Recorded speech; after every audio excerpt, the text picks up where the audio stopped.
period. I'm trying to figure out if I mean, would that necessitate though, like coming up with like a whole other cast and plot?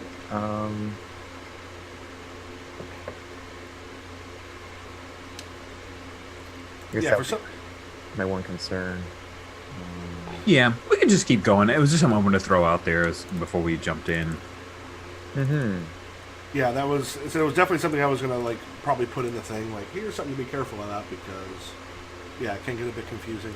We'll see what happens. Is just making the switch between show and real life a lot more clear, and make it a separation as opposed to just a little bit of um, uh,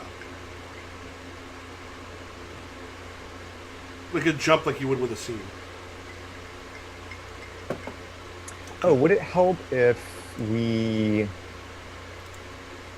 like when we're doing like the show scenes that we make it more like talk about like the set or audience react, things that are like really sort of setting it like this is clearly happening on a stage. You know what I'm saying? It could. The couple other playtests I've done, there's been a mix of some people bringing in a lot of the theater stuff and some letting that be um, a little less obvious. But yeah, we can definitely try and see what we think about being more kind of putting the stage down a bit more. Yeah, I'm wondering if that. Um, I'm thinking like about like Storm Riders where like we would talk about like like what the animators were trying to do and I don't know some another level of narrative or something. Anyway,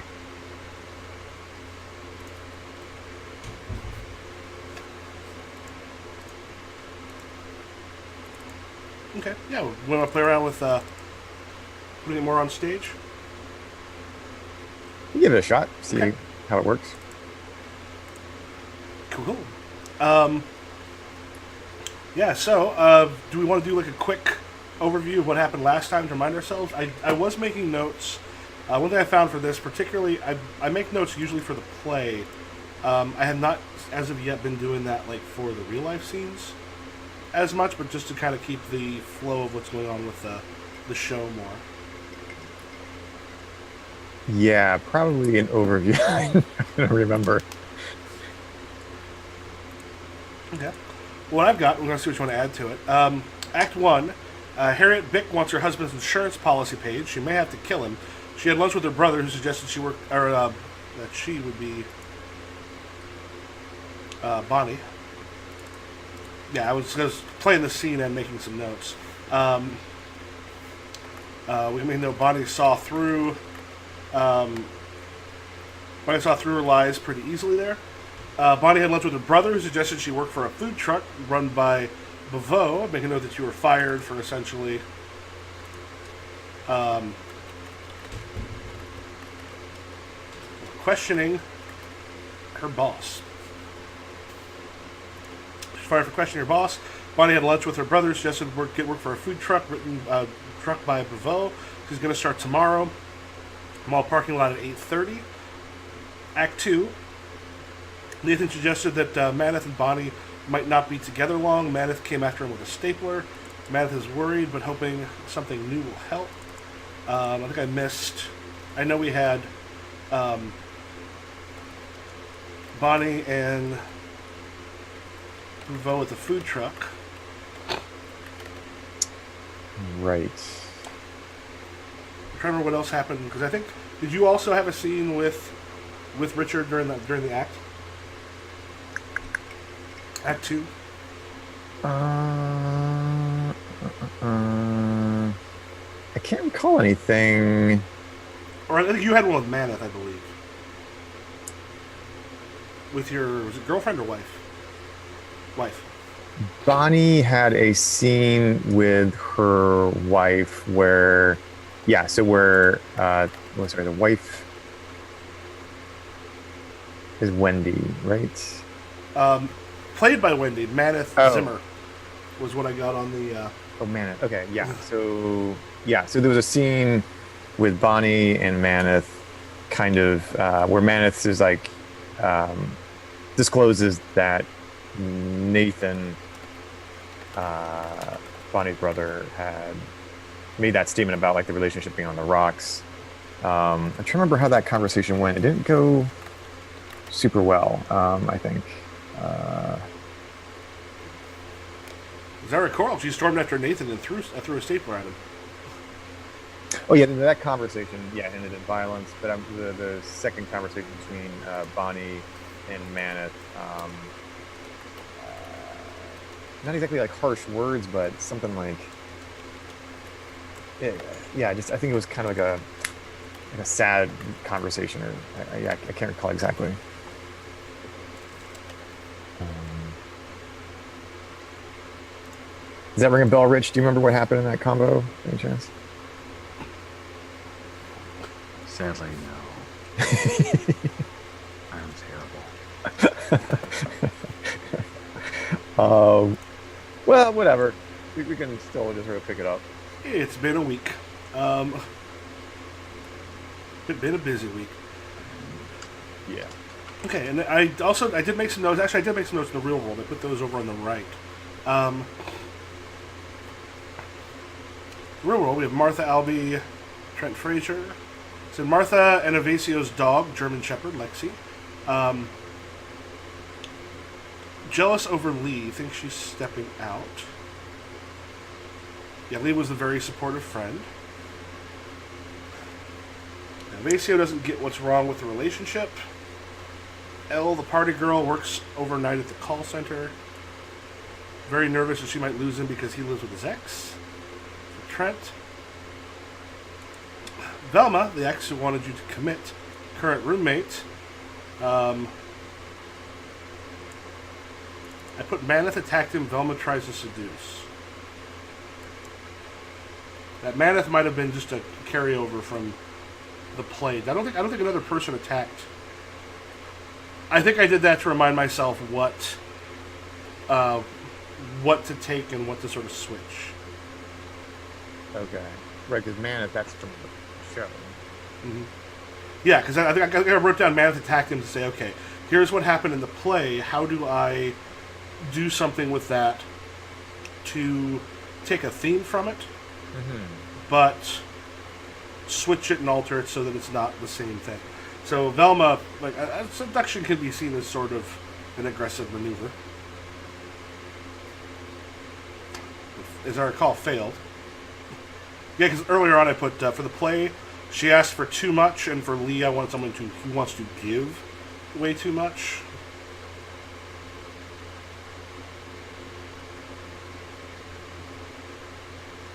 Gerardo, hard worker, trying to franchise.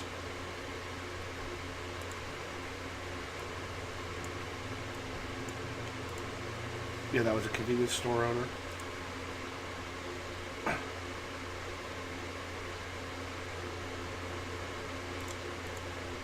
Okay, any other things about the characters or story from last time that we want to take a look at before we continue?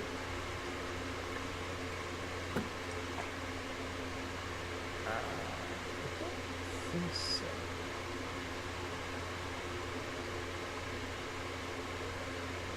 All right.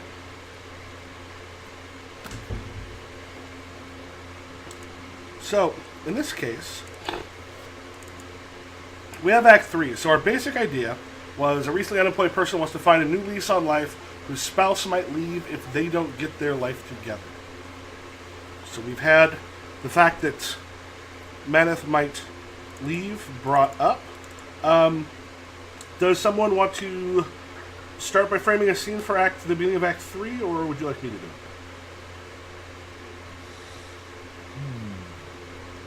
Are there any guidelines for act structure that we need to keep in mind when framing these streams? That was something I was eventually going to kind of put some things. Let me actually pull up real quick. There's a really great that I use with my high schoolers. Hulk. You ever seen Film Critic Hulk? I've seen some of Or read his stuff, rather. He does a really good breakdown. What I might see if I can get it where it's not all caps. I definitely have it not all caps. It's on.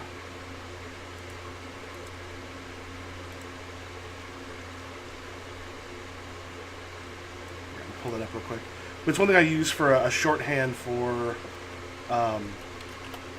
act structure of my creative writing kids. I could bring it up in my other one. Because eventually I'm also going to want to put, like, generally the kind of, like, acts, a couple of the acts should be shorter and some of them should be longer.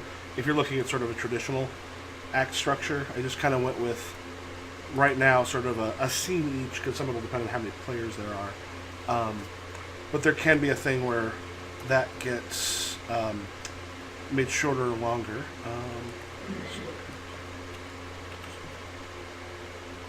Oh, that's the wrong one. Okay. Let me share this.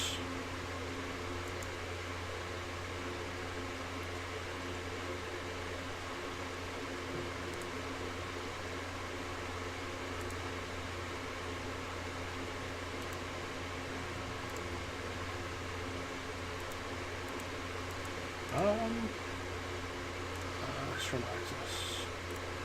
Okay. So if you want to open up this.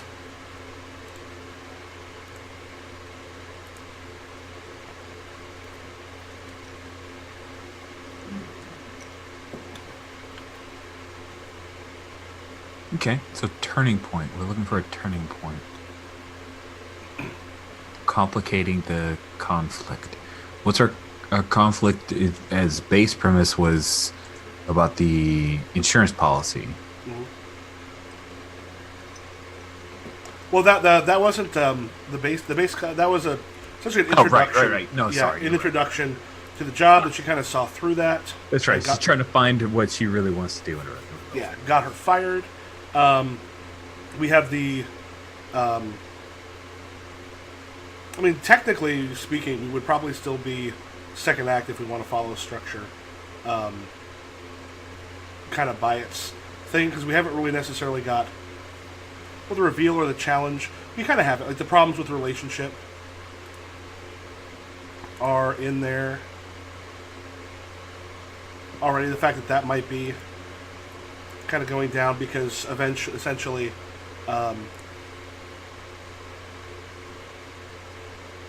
I'm trying to remember the details about why Maneth was didn't think it would work.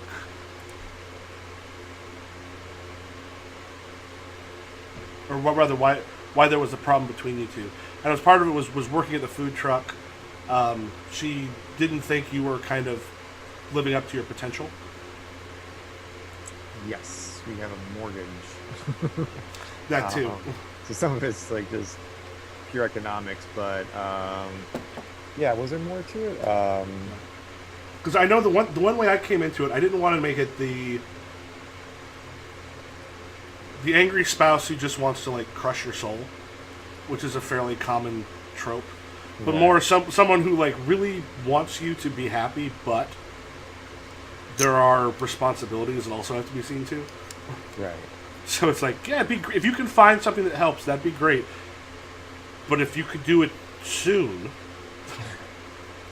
that would be better. And of course, your brother does not think you're going to last.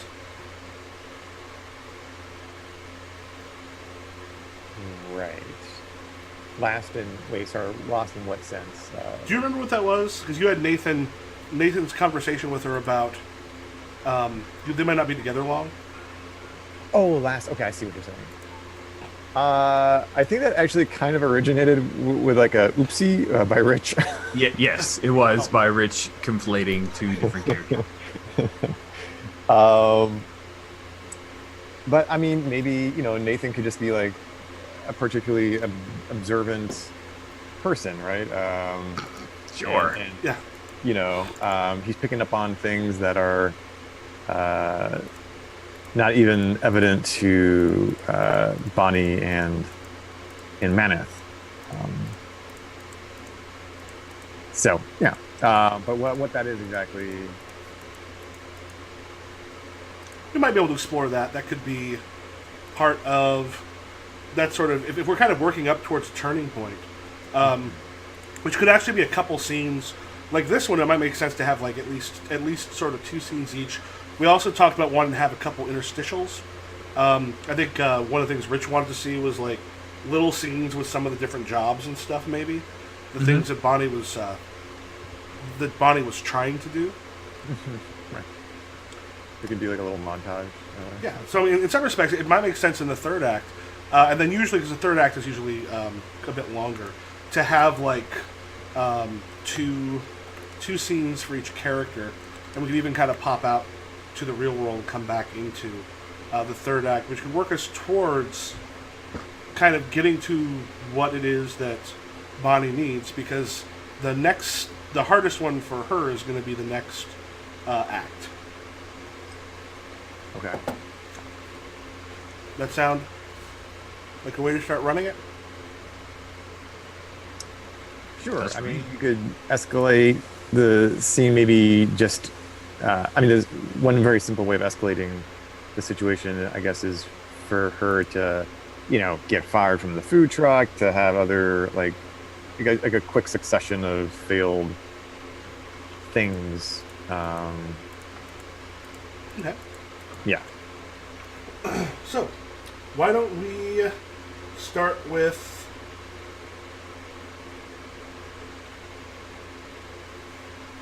do you want to go with the firing from the food truck, or just like cut to a different job at the beginning of Act 3?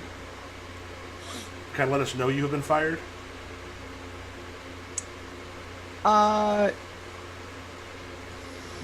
Yeah, we could. I think we could move directly into like. I mean, if we want, I mean, we could even like string together like 2, 3 things and just get like quick little vignettes of it. Of like, each one like ending with some variation of like, I'm sorry, I have to let you go. some which I actually recently saw a stage production like where they had like a rotating stage. And they were able to sort of create like an interesting, like a montage for a live stage production. That kind of effect. Yeah. Next thing this rolls around, sorry, you're fired. Yeah. And like the actor just kind of like could like maybe just walk to the next station like as the stage rotates. So if they basically stay in the center stage as the stage rotates. Although that might be slightly higher production quality than like. Are we looking at community? Here's the thing is I've actually been in community theaters that had a revolve. Oh really? Okay. I mean, granted, generally, like I think once I was in one that was actually powered. The other ones, there were people back behind it moving it, but it actually can work still fairly smoothly. We should have somebody in the backstage, like on a treadmill or something, or like a stationary bicycle that powers the stage. Let's get the the next part of we'll hit a couple real quick scenes. We'll kind of split them up though a little bit, so we're kind of popping back and forth. Okay. What is the next job that you end up not doing well at?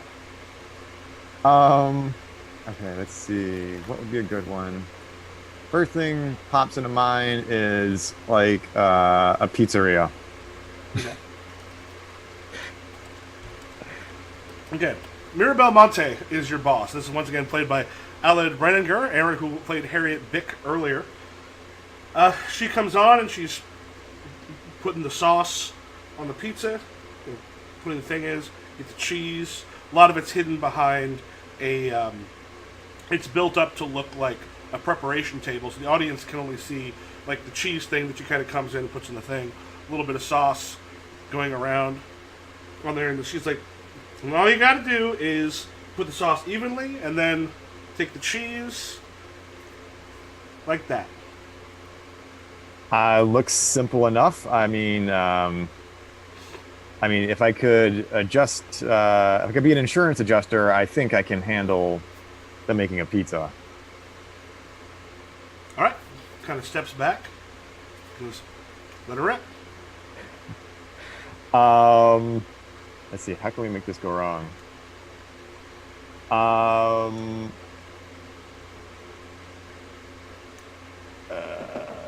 Oh, no, I'm blanking. You could have this part go okay, but then Having with go. the phones or other things go horribly, horribly wrong. Um. Yeah. Yeah. Or maybe we could have. Okay. Yeah. So like I start putting together the pizza, um, and then maybe Nathan can call me and like distract me. Um, does that make sense?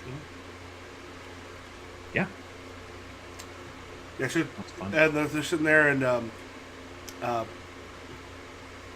Mirabeau's looking over and goes, "Good, good, okay. Yeah, just here." And she kind of looks at the ticket, points to some tickets, and goes, "Yeah, just make these ones. It's just this is all even. None of this is tricky. Like here's your mushrooms, your sausage, pepper, all that kind of stuff. Let me go out and check on the floor, and I'll be back in a little bit." She heads out. Cool. I'm trying to think what my ringtone for Nathan would be. Nathan, any ideas? Me and Uh, Rich. yeah, I know. I actually remember this my character's name. Yavy. Uh, oh man, like Gold Digger, maybe. All right, yeah. I think I've heard that song. It's the Kanye song. Yeah, Okay. All right, yeah. it's Digger. the one we can only sing parts of. Yes. This is where I wish we had lower thirds, because one of the things we do with when I run Wield is like actually like we do it in person, because you play two different characters. Actually have like Flip them. or actually have just down there both of the names. It makes it easier to look and go, there you go. Right. Yeah, that's true. So I'm like, oh, perfect timing, Nathan. And then I kind of like fumble with it and kind of like awkwardly have the cell phone scrunched between the side of my face and shoulder. Hey, bro. Kind of busy here. Well, you're. What do you mean busy? You're not busy at the food truck. What? Bouveau sent me a text that said you quit or something. What's going on? What There was wrong? was, a minor fire, and he's a bit of a drama queen, quite frankly. Pause. Oh yeah. Pause. Lights switch off on you and come very bright in the this is center, and then you see him running on going, "My truck! My beautiful truck!" And he just runs across stage, and then lights come back on normal. Nice. He is a drama queen. I can smooth it over though. That's fine. I'll talk to him if you Cool, want. bro. I've already moved on to the next gig. I am a pizza artist. Wow, that's so millennial of you. Well, they say you can't teach an old dog new tricks, but I am proof to the contrary. Living proof. Okay, cool. I mean, are you digging this? Should I be looking for something else? No, I think everything is, going great. I've just got a number of tickets here. Just put the toppings on, throw it in the oven, and I think maybe, yeah, as I say that, I deliver that line, I'm throwing a pizza into the oven, in kind of like a haphazard fashion. I think, not really. And we'll pause. Come on, This is where attention. theater time can come into, because theater time, Yeah. putting something in the oven and someone coming literally a minute and a half later, pull it out, done, and take it out onto the floor. Audience does not miss them. They don't care. So she'll come to grab the pizza out in a little bit. I've got an idea for how this can go badly. Oh, okay. I was gonna If have you've it got one, catch feel free to fire put in it the in. oven, but if you have like another angle on it, then we'll go with that. I think you almost kill someone because you weren't paying attention to food allergies. They put the wrong thing on there. Oh, nice. Oh, snap. Yeah, if you got another idea, feel free. But I think that would be No, hilarious. I like that because I did 2 fires is maybe Yeah. too many. One too many. Um, yeah, but I did want to, what did you say exactly to Maneth though? Because she was pretty unhappy when I came home like a couple nights ago. Oh, yeah. I kind of maybe, sort of, maybe mentioned that, hey, not everything's permanent kind of deal. And she took that to mean that I was suggesting the two of you were going to break up. I'm not sure how it got that direction, but that's generally what she thought I was saying. And then she Dude, like hit there's the state. enough drama already. in our household. Mirabelle sort of comes through while you're going and grabs a pizza out and then heads out into the. Yeah, I guess throughout as we're doing this whole Yeah, conversation, it's like just behind you. You just come. haphazardly like throwing things on the pizza, like occasionally glancing at the slips and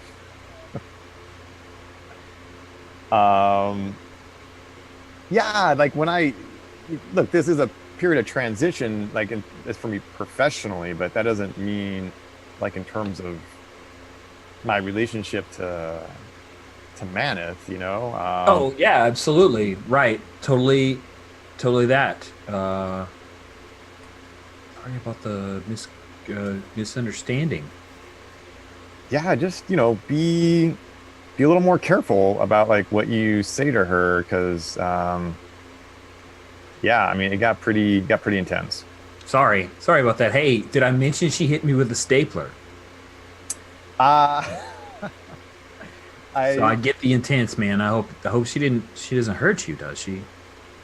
Oh no, wow, dark turn. No, not at all. Well, we don't have any staplers in the house. So Okay. um I've told you not to leave heavy things on your desk. You're really At, you're an attorney. You're not going to be well liked. No heavy objects, okay? at this point, there's a woman who's kind of brand new,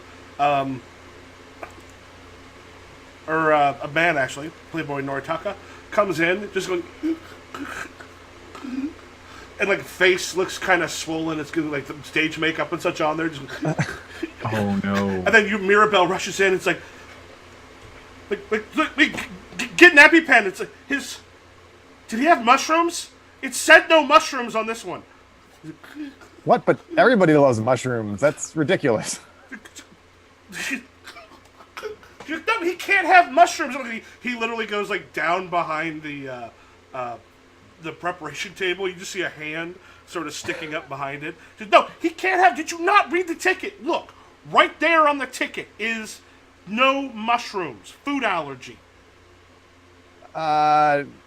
Nathan, I think I gotta go, man. There's You see the hand? It literally kind of comes up and just grabs your arm. Sure. Okay. Well, hey. Good luck with the rest of your shift. yeah.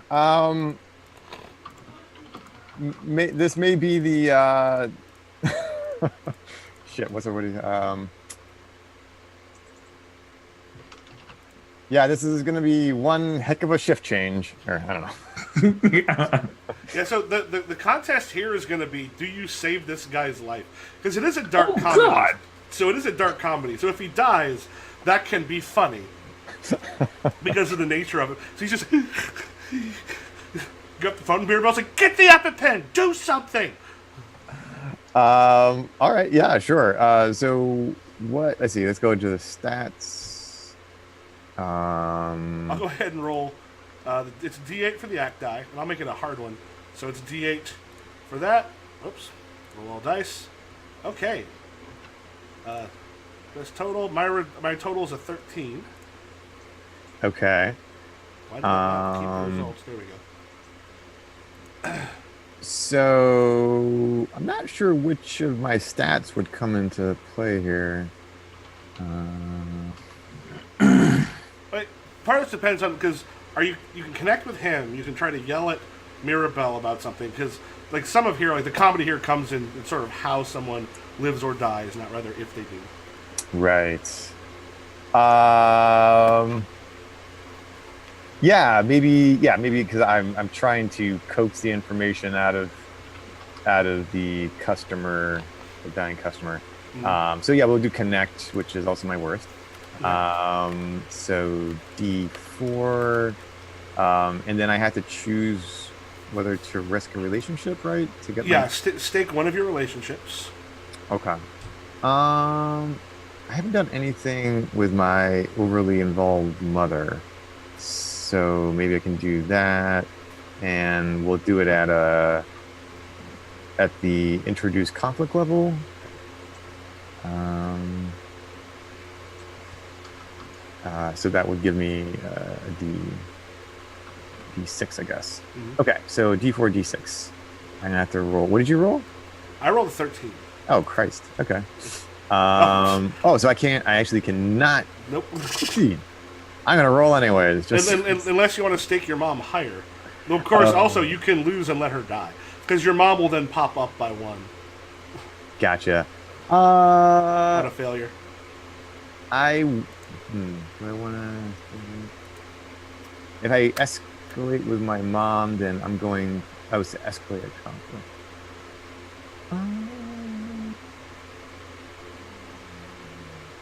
Um, nah. I'll just keep it like this. This is fine. So while Mirabelle's yelling at you, get an EpiPen, do something! What are you doing? Um,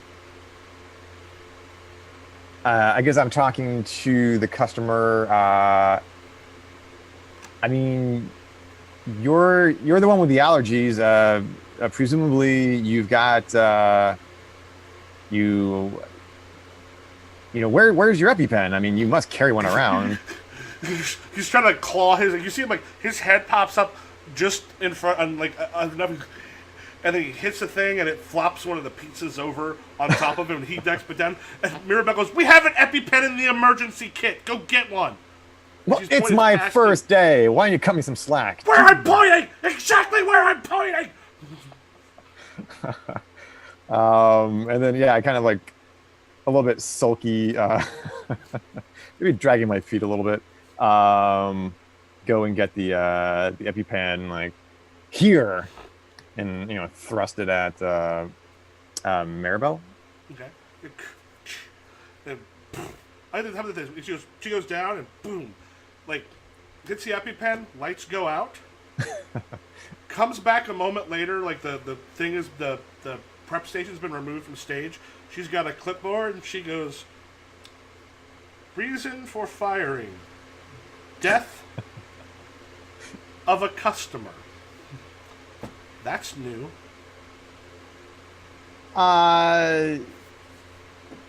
You know, this is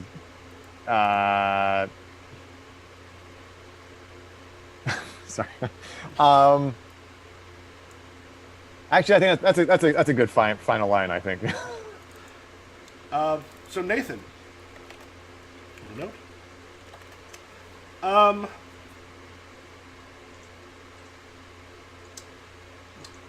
Mirabelle does like an onstage change back into Harriet Bick. Okay. Because you're a lawyer, correct? Of course I am. She's like, does the thing, and then just knocks on a door that's sort of brought out, and your desk sort of slides on with you behind it.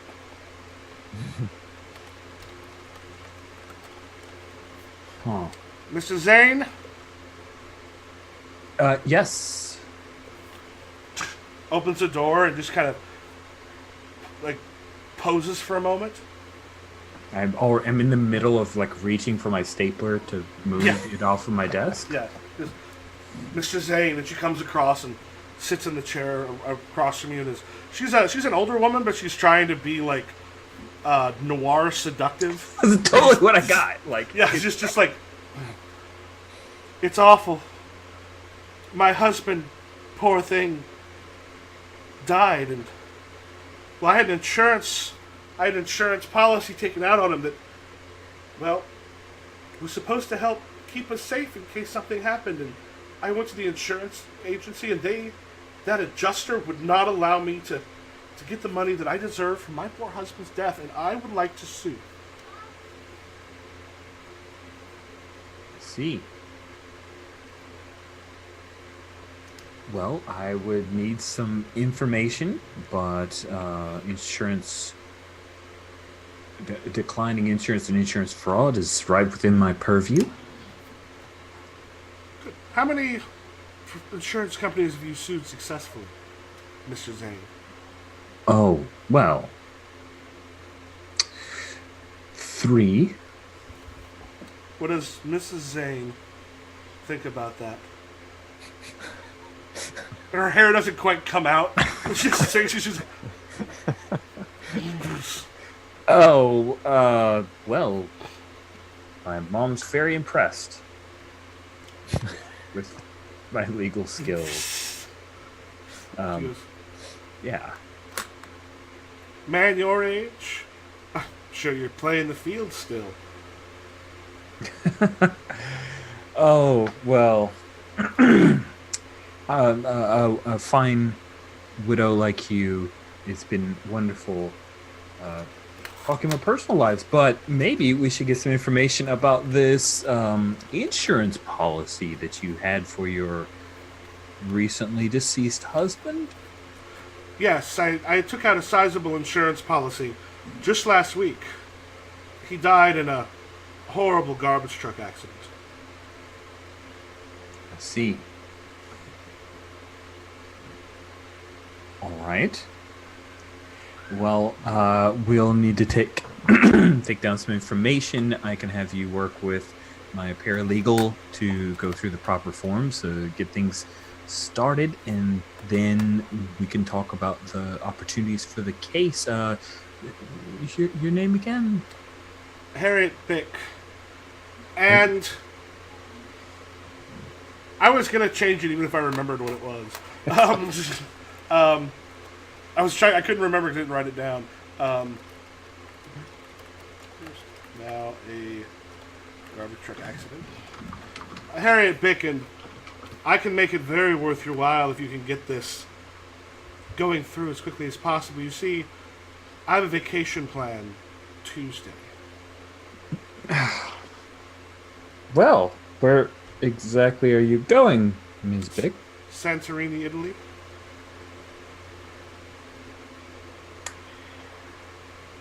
Yeah, I don't think I could take this case. Why? I don't think I could possibly get this case done in the time frame that you're working. Let me refer you to one of my competitors who works at a faster rate. She kind of comes across the desk a little bit. She's like, Mrs. Zane, I've already talked to several lawyers today. I'm a desperate woman and I need help. I need help now and badly. I don't dispute that. I just don't think I'm the right lawyer to help you. And I really think I need to, like, threaten her at this point, which Yep. I'm terrible at. Yeah, this is going to be terrible. Cool. I need to stake a relationship. Mm-hmm. I think that the convenience store owner is going to be put at risk. So I'm going to stake. It's in the show, so I'll stake at a level 2, right? So I'm rolling a D6 and a D4 because my threatening is terrible. Okay. Unless I'm rejecting her, I don't know. Am I? It sounds like you might be, because I've not heard a threat yet. That's Because true. rejecting sounds like what you're doing. Okay, good. Okay. So you need. Oh, you rolled your dice. Okay. No, I haven't yet. That was the dice was there before. I'll roll it now. Okay. She has a 9.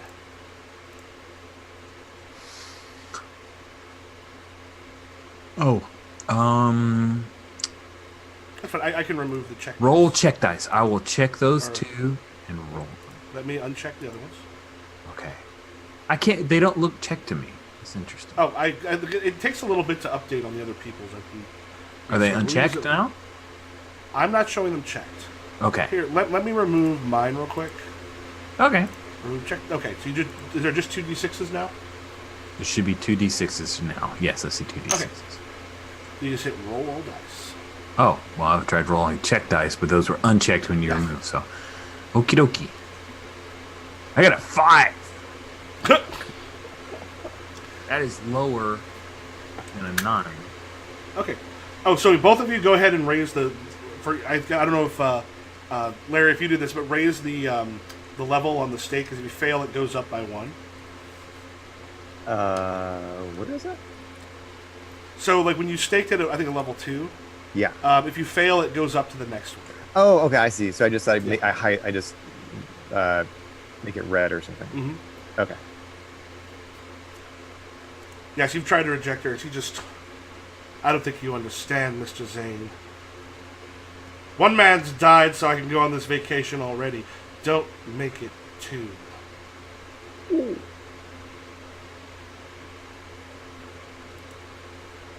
By the way, you're my lawyer, so this has to be confidential. That's awesome.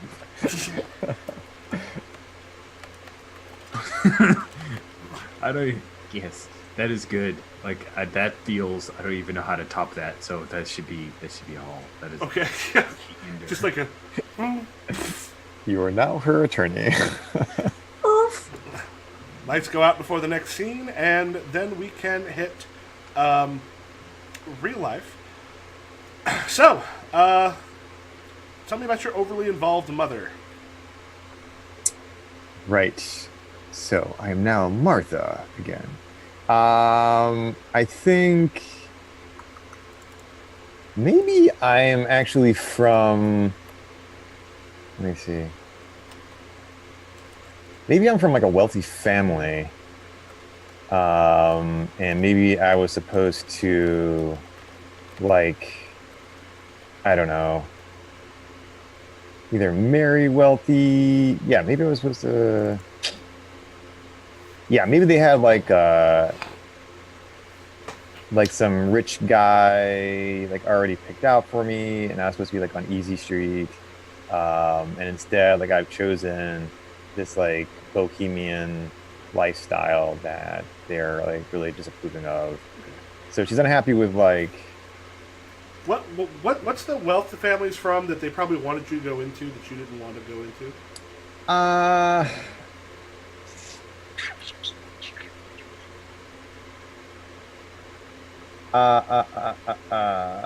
What do people make money on?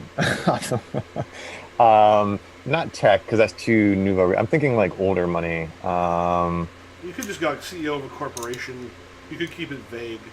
Okay. Works or yeah. So to be transparent on this, so I put like the food allergy killed someone in the earlier ones. You were thrown into something you were not kind of ready for. So taking something else where she wants to throw you into something you don't want to be in. Okay. And Yeah. not ready for. So, your mother stops by while you're probably at home. Sure. Comes in. She's smoking. Just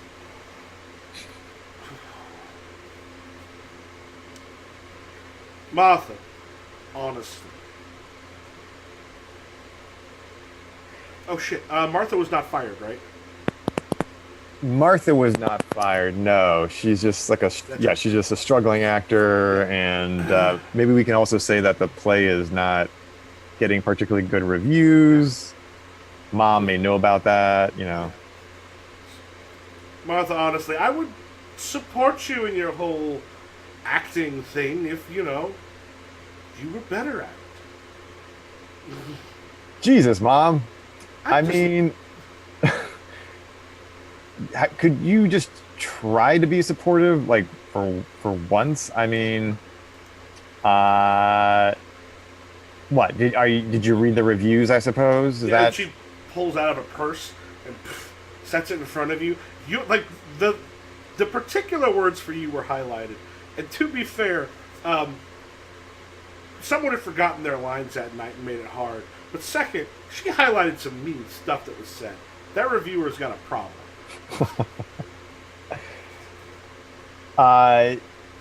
Oh yeah, and of course you actually brought a hard copy. You couldn't just like read it online like a normal person.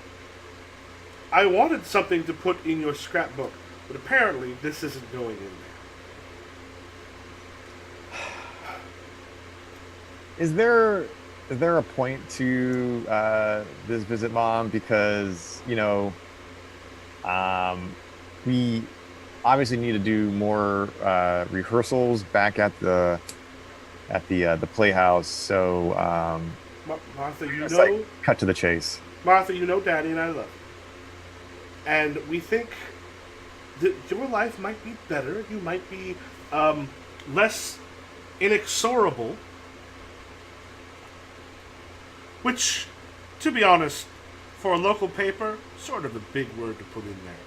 This reviewer was looking for something bad to say. But you might be that less if you weren't quite so coming apart at the seams. Being a bike messenger, I mean, living your life the way you have been. It just so happens there is an executive position that has recently opened up in the business. And what? You want me to just slot myself into that corporate machine? I don't think so. That corporate machine paid for how many years of college for you? Yes, and I'm very grateful for the support that you and what do rich people call their like papa Papa. provided. But since then, I've been carrying my own weight. I don't take a dime from you, and that's the way it's gonna continue. Honey, I, if I'd have acted like you and not taken money from my family, I would be someplace like this too. And I might think I was happy, but you could do so much more.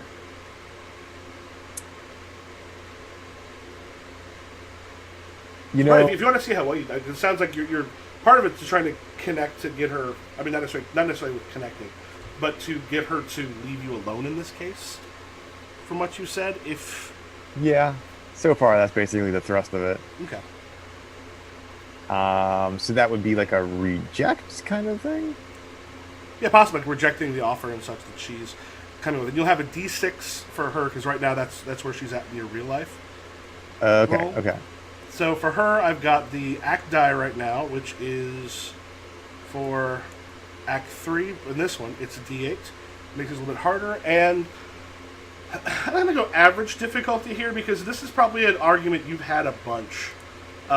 And she's trying to bring it up again. I got a 5. Oh, yeah, it won't take the 1 because of Cortex. But it's a 5. So yeah, she's just like, honey, I just think you can do better. Well, let me roll my dice. So I got a 9. Okay? So I guess I successfully reject. Yeah, I mean, uh,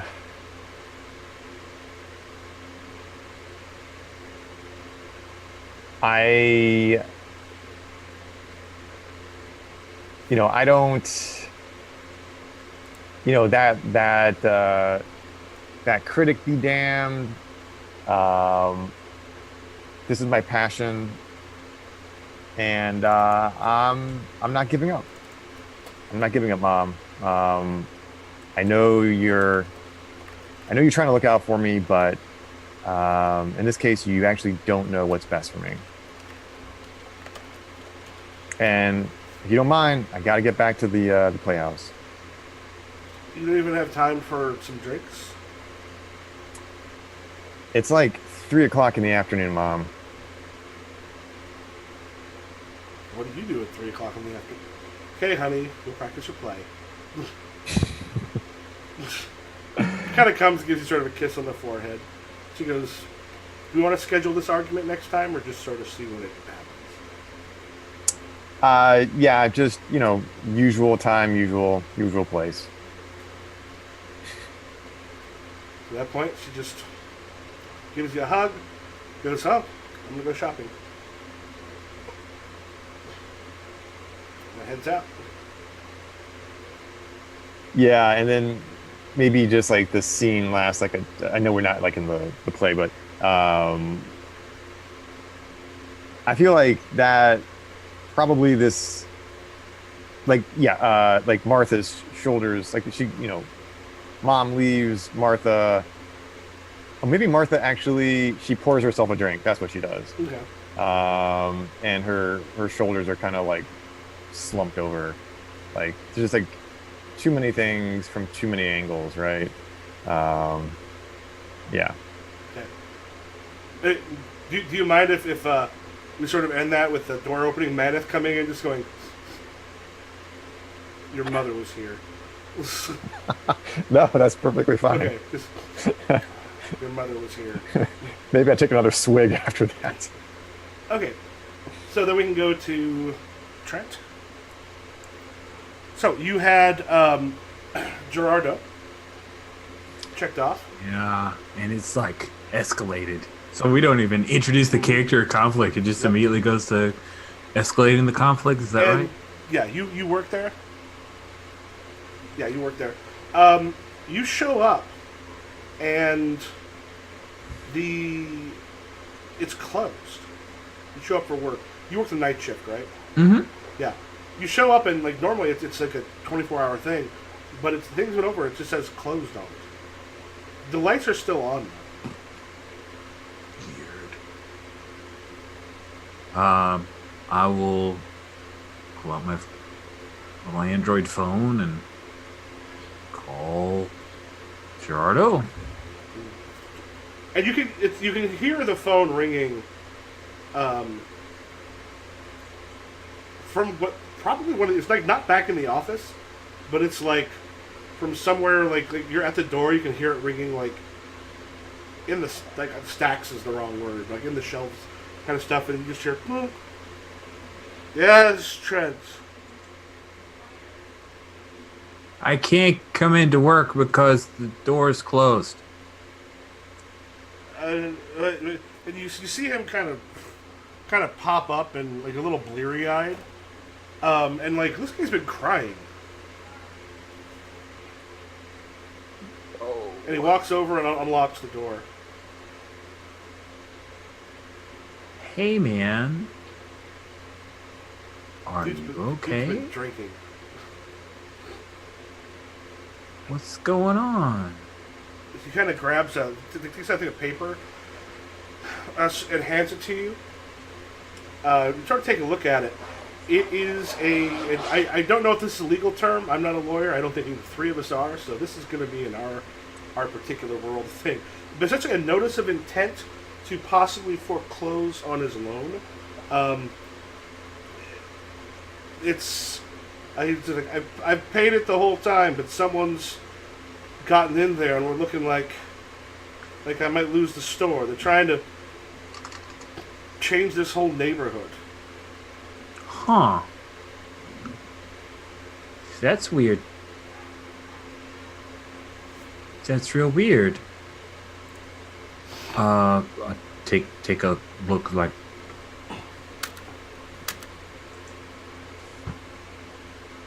Do like he handed me a paper or? Yeah. Yeah, the one he handed you it was like a letter from a bank. Had said guy's name on it, like basically notice of intent. Someone you have not. I mean, you wouldn't necessarily know this person anyway, but Blair Dolan.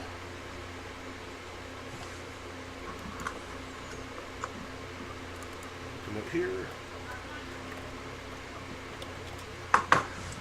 And then essentially what it's looking at doing is essentially looking to sort of buy out the lease for the place that the land and such is on. This is someone who when he sort of turns like he's been trying to gentrificate the whole neighborhood, buy up, put up. Oh, well, we'll pretend there's something along those lines, Larry. Whatever's close to it. And the people that own this lot are looking at possibly selling because they're trying to make a lot of money and get most of us out of here. Well, maybe there's something you could do to like a local official. You know, like the city council or a congressman. I suppose. Do you know any congressmen? I mostly just pull the lever, dude. How long have you been coming here? I've been working here for 36 months. Yeah. And before that, as a kid, I mean, for years, everyone came through here. Everyone spent a lot of time here. I know everyone here in the neighborhood, but I'm going to lose my livelihood. I'm going to lose the store. I don't know where to go. I mean, this is where my family and people are. Worse than that, I'm going to lose my job, dude. Who knows? Maybe they'll need whatever they're going to put in here.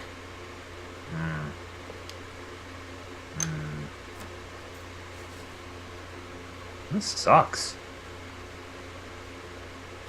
It kind of pulls up a bottle of Jack he's been drinking out of it. It's concerningly empty. Like, not all the way, but if he's been here by himself and opened that up, he kind of hands it out to you. I'll take it. Hey, buddy. You know, why don't you go home? Sleep a little bit. You'll feel better tomorrow. That's when most people are awake and you can talk to politicians or a lawyer. He goes, oops, nice.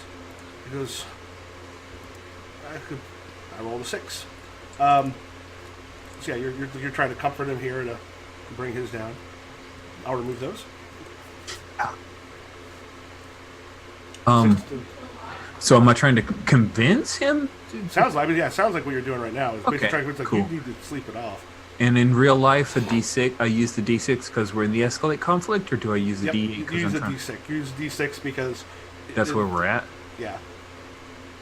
Cool. All right, so a D6 and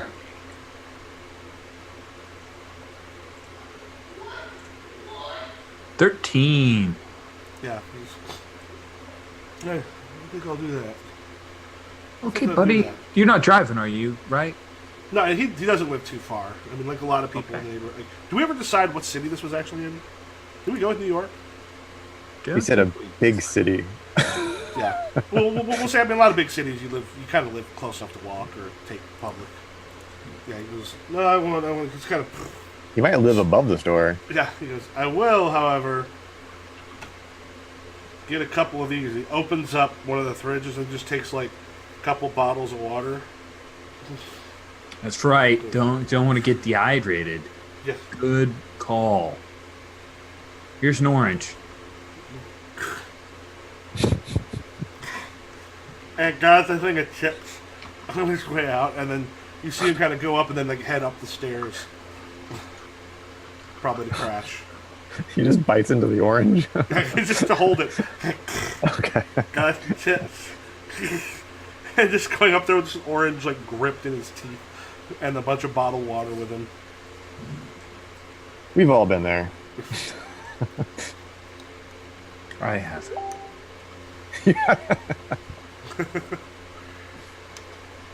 I've not been in Orange, but I've been at that place. Okay, that yes. Yes. Fighting an orange with the rind. Nope, I've never been that bad off. I've not done the specifics, but I could have if the opportunity had brought itself up. Okay. And let's go ahead and get the store going. Yeah, absolutely. I mean, I'm still going to get paid. Okay. And I'm probably going to spend most of my free time going through the want ads. Okay. The one ads. And then I think right here might also be kind of fun is have just maybe you want to have a scene with just these two real people before rehearsal starts. Oh, that sounds cool. The next day.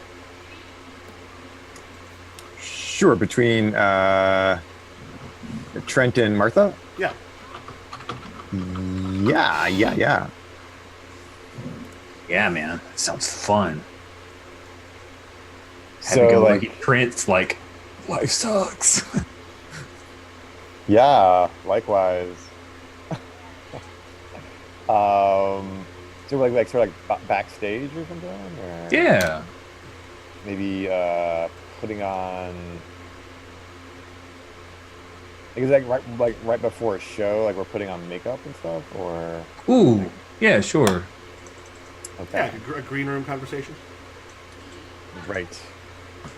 Imagine Green this room. is a fairly cruddy green room, um, and like.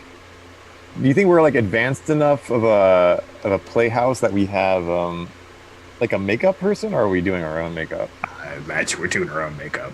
Yeah, I think so. Our makeup person is the person who's been here the longest, who actually can like, no, you don't want that. You want this. Yeah, the person who's like, if, let me, you look awful, and then fixes it for you. Yeah. Yeah, Trent, you might want to apply a little bit more what do you call the cover? Concealer?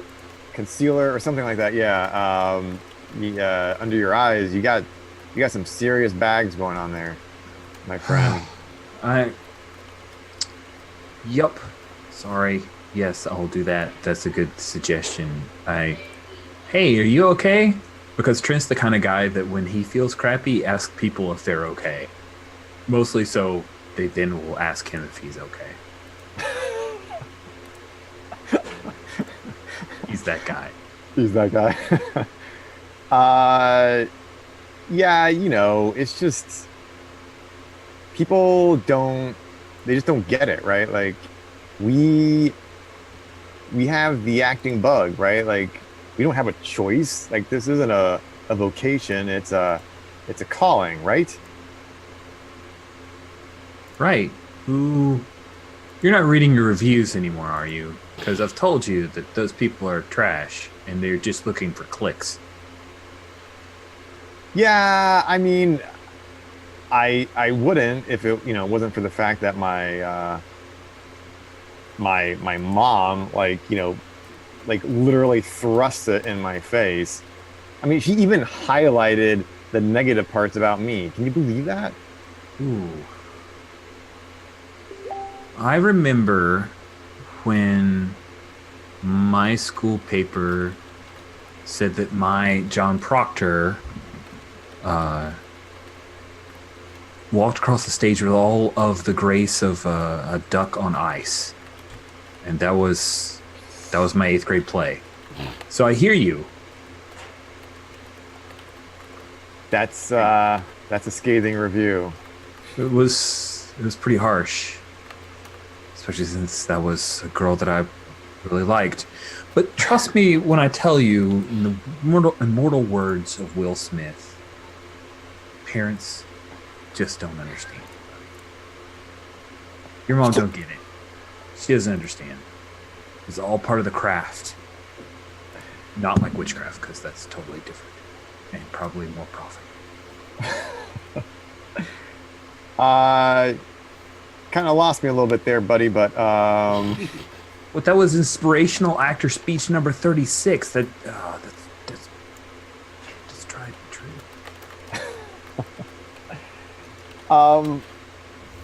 yeah, I don't know. I just feel like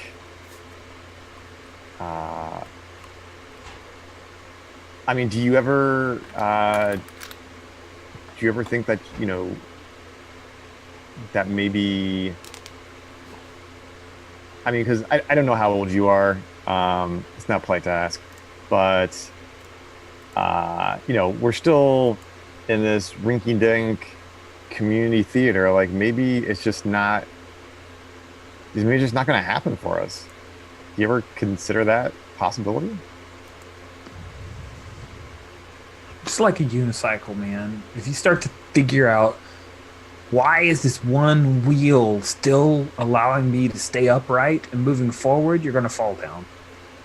So no, Wow. I push those thoughts out. Unicycle theory, man. That that was actually pretty deep, Trent. Yes, inspirational speech number 32. It's much better. Yeah, yeah. Led with that one. 32 is way better than 37. All right. Note to self. Yeah, just for future reference there. Yeah, yeah. You're right. I am overthinking this. This is my calling, and I just can't let these, naysayers like get in my head.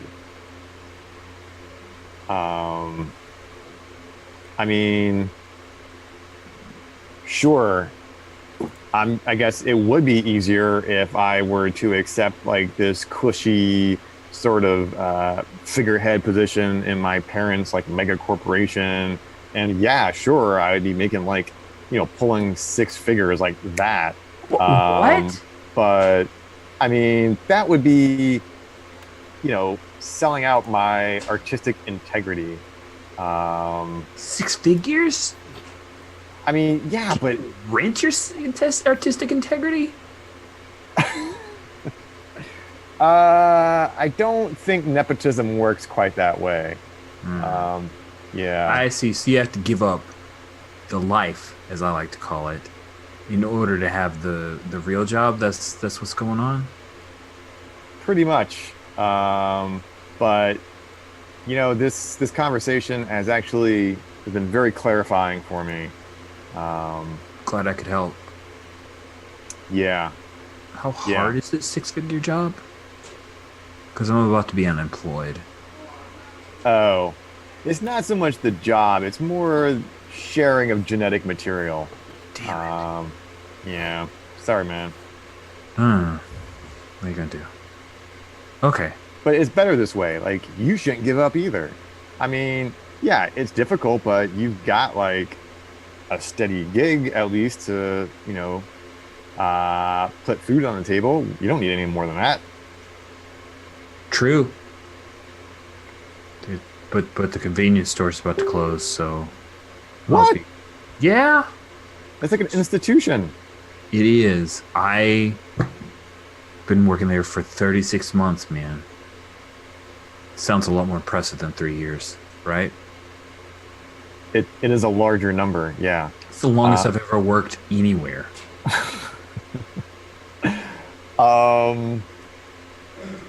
That's crazy. Like somebody should do something about that, right? I mean, Like, what? well, I mean, why is it closing? A developer wants to gentrify, Fuckers. I wonder if my parents could do anything about this.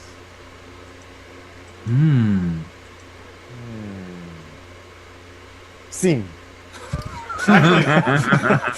Actually, I would make a decent point for. At that point, Elliot comes back, who plays Harriet and Mirabelle. Sort of touches up some of her stuff, gets like the first wig, the one for Harriet, kind of down and in place. Kind of looking at it, goes, and kind of looks over at you. She goes, Evasio is here and wants to see you before the show. He's got flowers. Oh God. That is like the last thing that I need. What, do you On want me to my tell him to plate. go away, or do you want me to? Looks like he's trying. Wait, what's that? Looks like he's trying.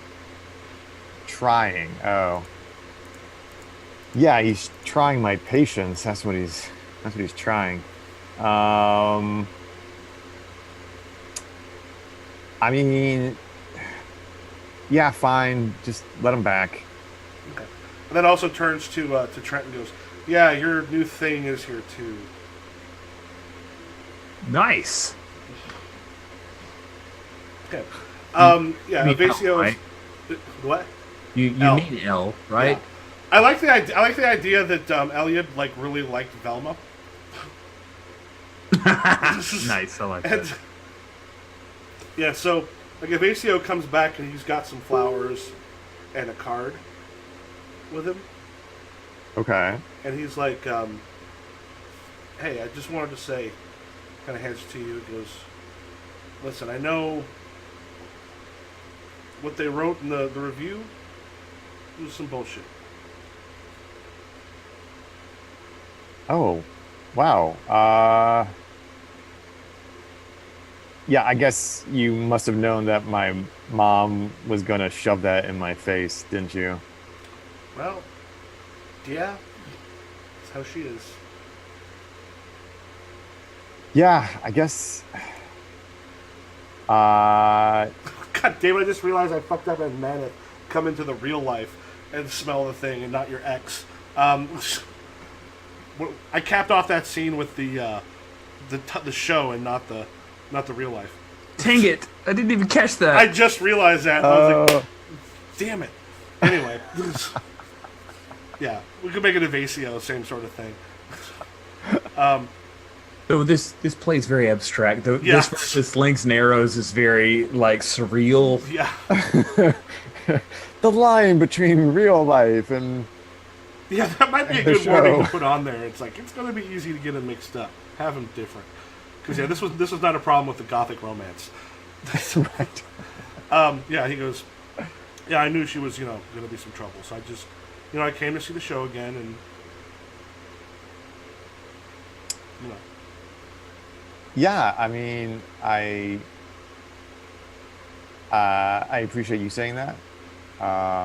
Appreciate you being here. I even appreciate the flowers. Just the kind of like purple. What do you call them? purple Not flowers. lilies, but violets. Yeah, yeah, something like that. Yeah, violets. Um, I mean, yeah, we should talk after the show. I'd like that. So if you want to roll, I decided to initiate this one partly to kind of bring those down so that they're not all the way up. And he was estranged. He didn't know what's going wrong.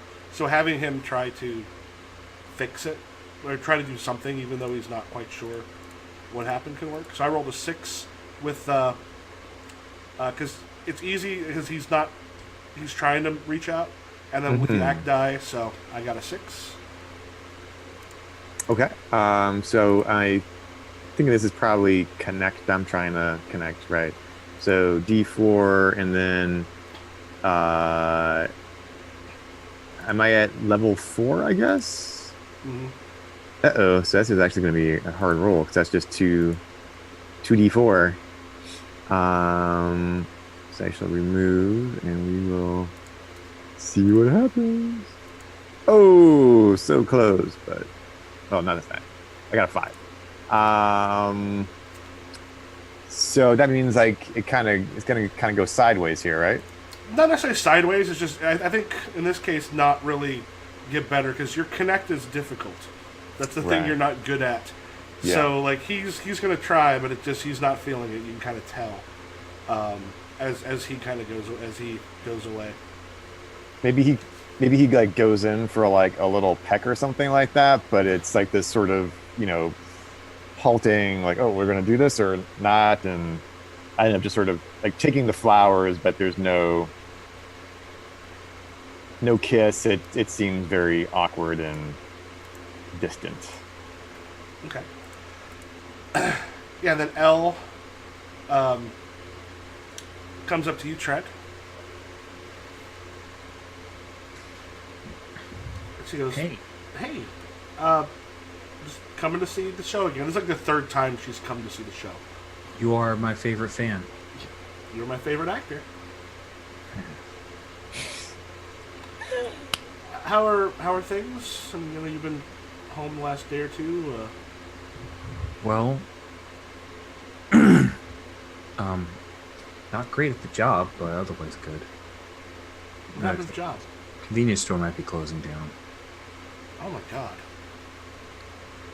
Yeah, I'm already looking like help wanted and monster and stuff. So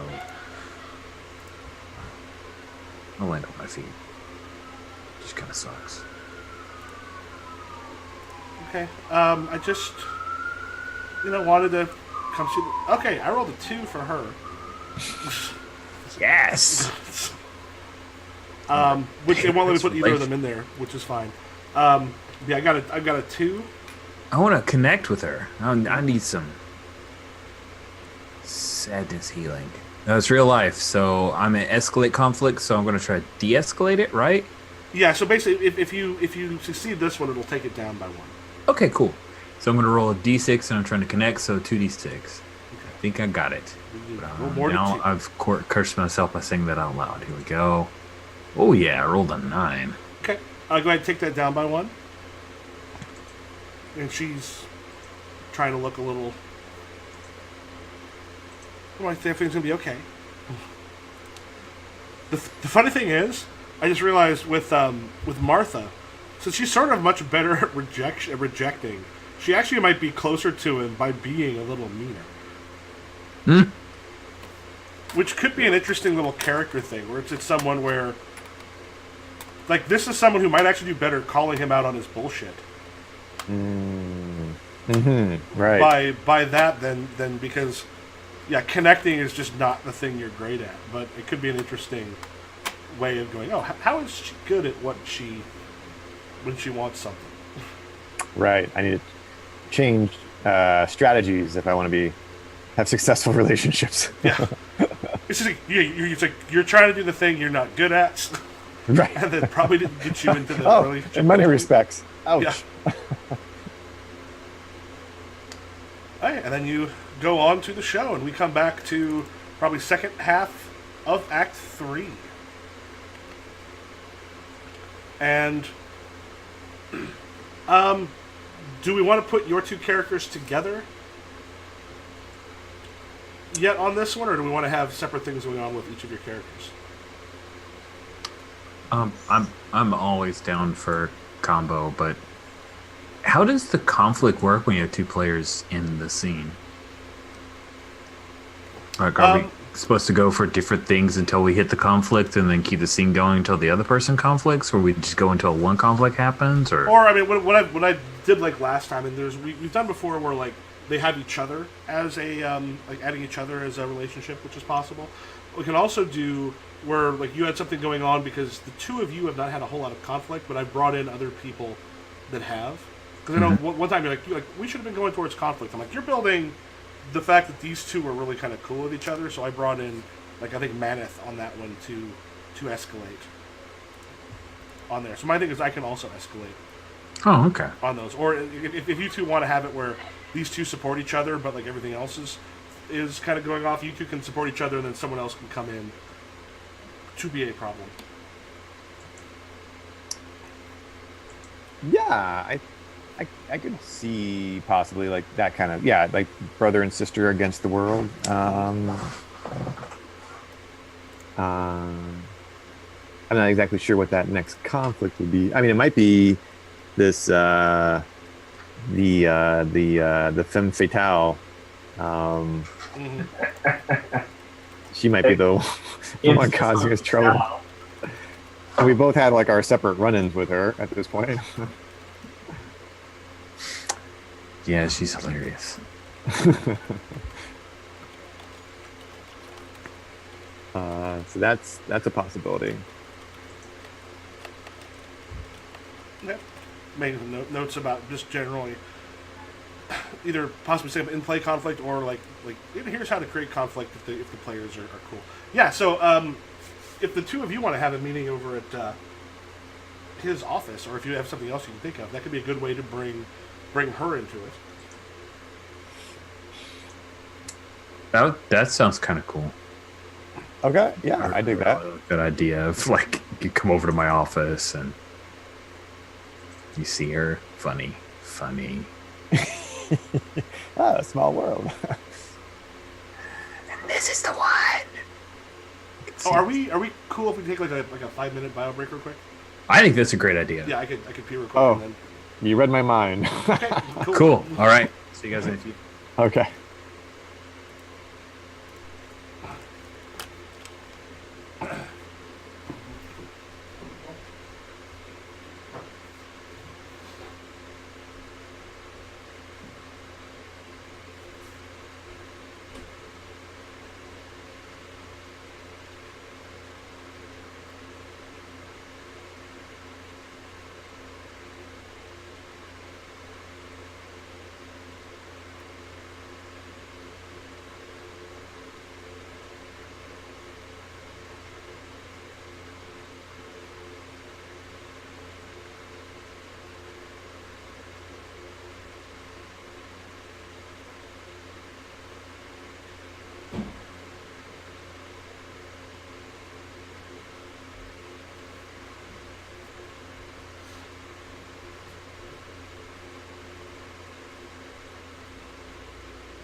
Any hate?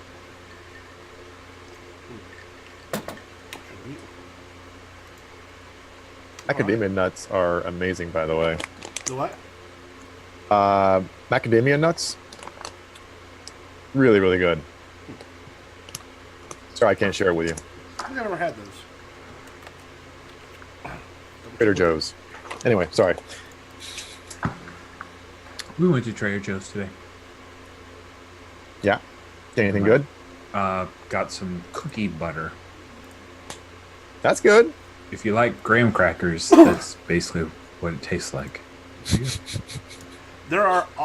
It's I don't know if you have Kroger's where you are. Yeah. Used to. Yeah.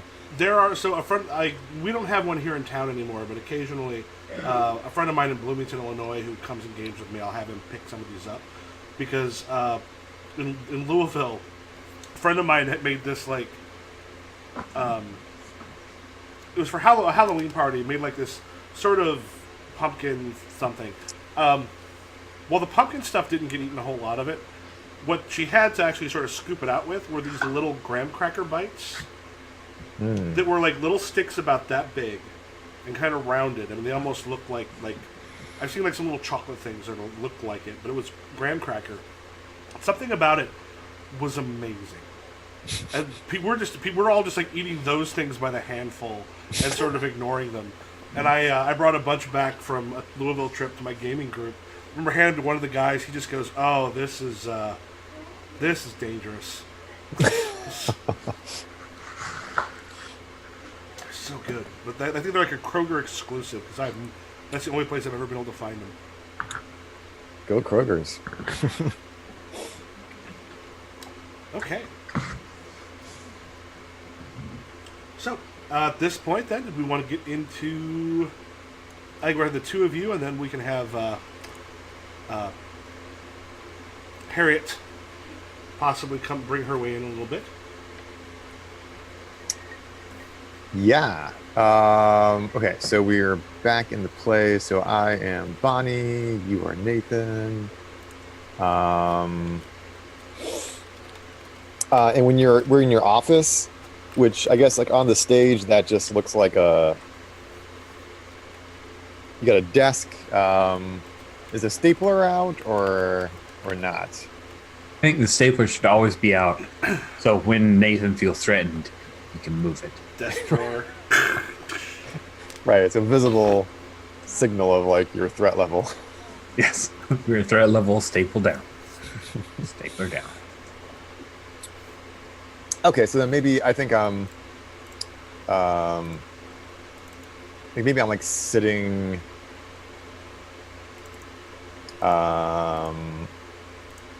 not sitting on your desk. I have to think how this would yeah, I guess you probably have like a chair for like your clients or whatever. So Yeah. I'm reclined like very casually into one of those chairs.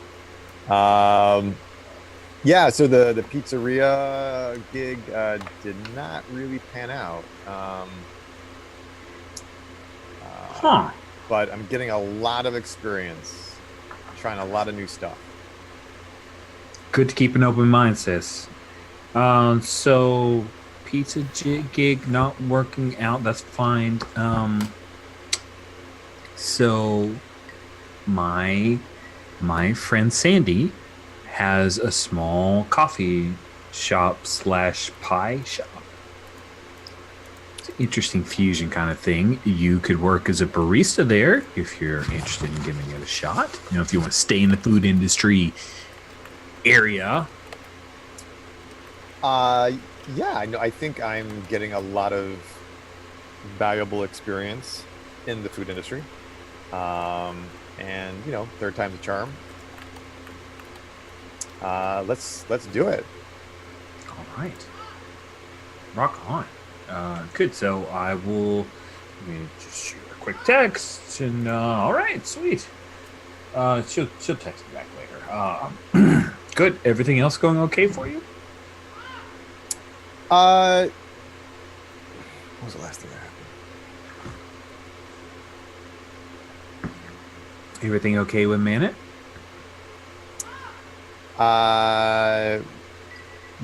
Well, we really haven't kind of circled back around since that little misunderstanding, Mm-hmm. Mm-hmm. Nathan. But I'm sure everything will be fine. You can totally just lay it at my feet. See how he doesn't know what he's talking about. I mean, unless there are problems you want to talk about. I'm open. What? No, it's just this is a transitional time and growing pains and stuff like that. Okay, so it's not. It's like the new soul searching, new job. All that is an attempt to sabotage your relationship, right? It's What? not- Sabotage? Are you like trying to psychoanalyze me or something? What? Are you okay with the interruption happening here, or are you pushing towards? Yeah, something? I think that's a great place. Oh, yeah. Yeah, yeah. At which point the door opens up and she sort of twirls in and shuts the door, and like she hasn't turned around to see both of you yet. She's like, Nathan, I have some information that might help. And Harriet turns and spins and sees you.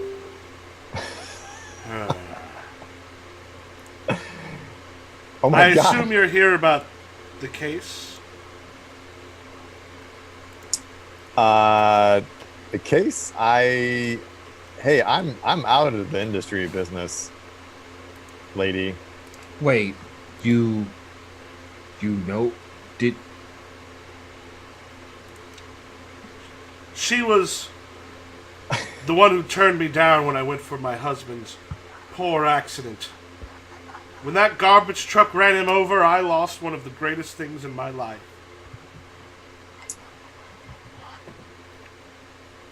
Yeah, well, I was just following protocol.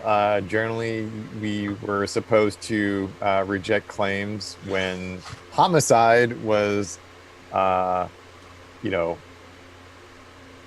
at play. homicide was at play? He reaches and gets the stapler.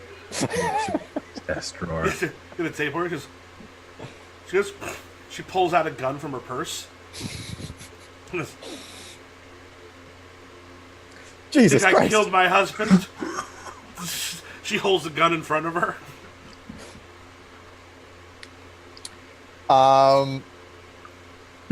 What trying to do the sort of quick talking. Do remember it's a dark comedy, so like the play itself is so. Like, No, it's great. Oh, yeah, I love yeah, it. yeah. I love it. For sure. So the stakes are dark comic stakes.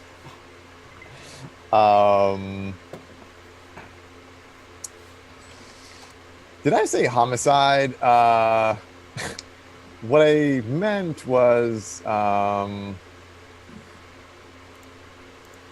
what rhymes with homicide? Suicide. I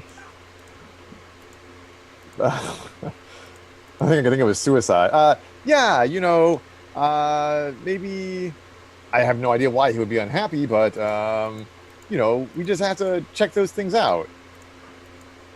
Check them out. That's not what you said when I was in your office. And now, homicide? Do I look like a killer to you?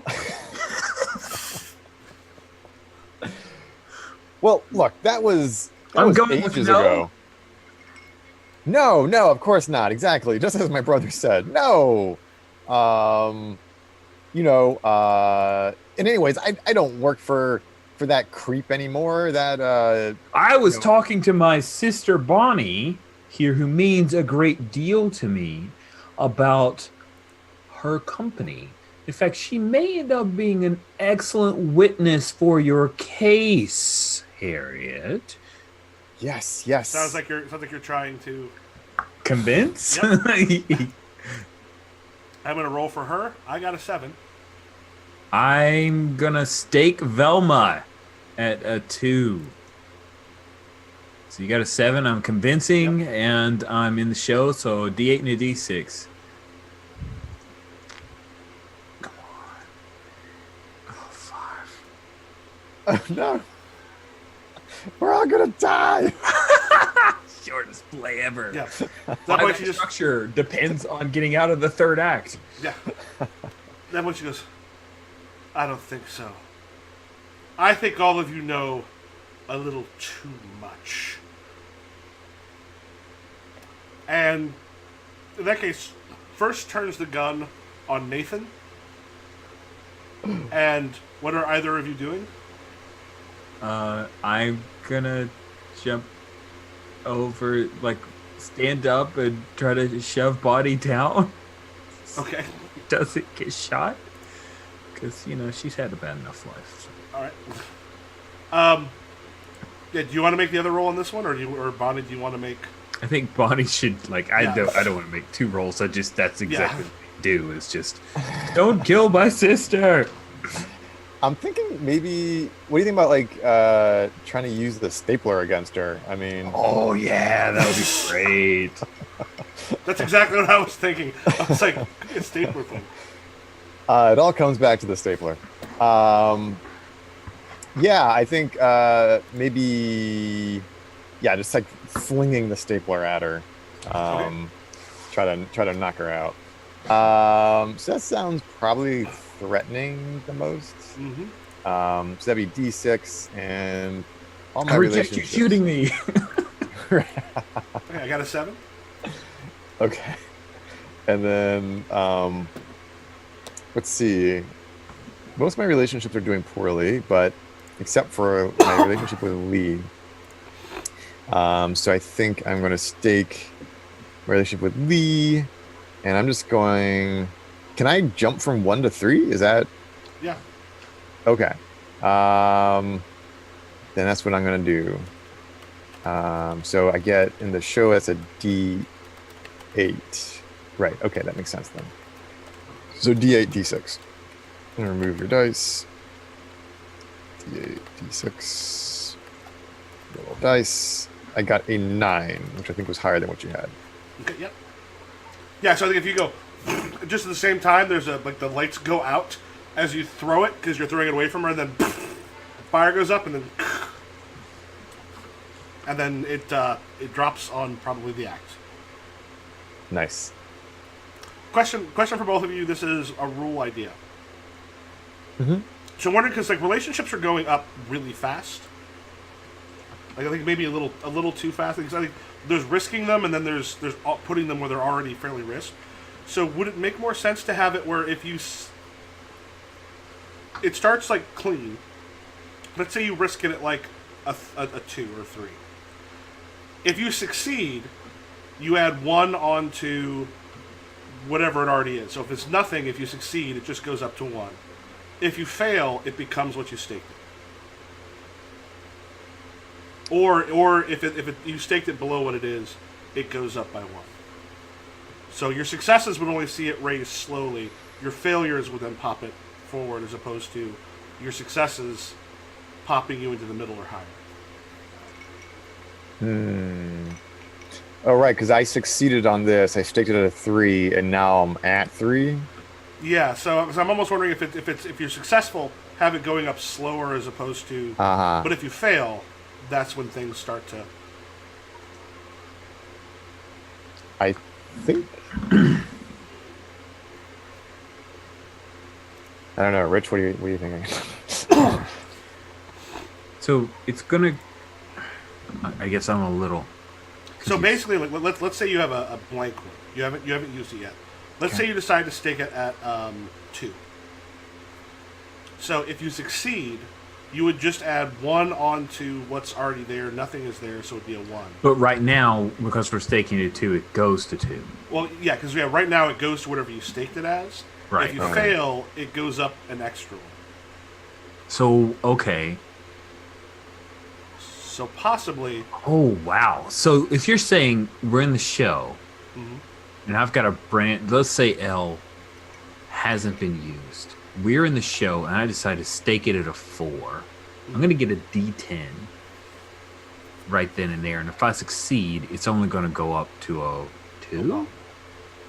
It would go from Put a a 0. 1. And if I did 0. that, what I would probably do is take away the 4 and just have D4, D6, and D8. Okay. Maybe make the D8 the highest. Well, what happens if I stake it at a 3 and if I fail? Then it would be at a 3. Okay. But if I stake it at a 2 and fail, it goes to a 3? Yeah. Well, if you stake it at 2 and fails, and there's nothing there, it would become a 1. If it was already at 1 and you staked it at, like, say, a 3 and fail, or 3 and succeed, it would become a 2.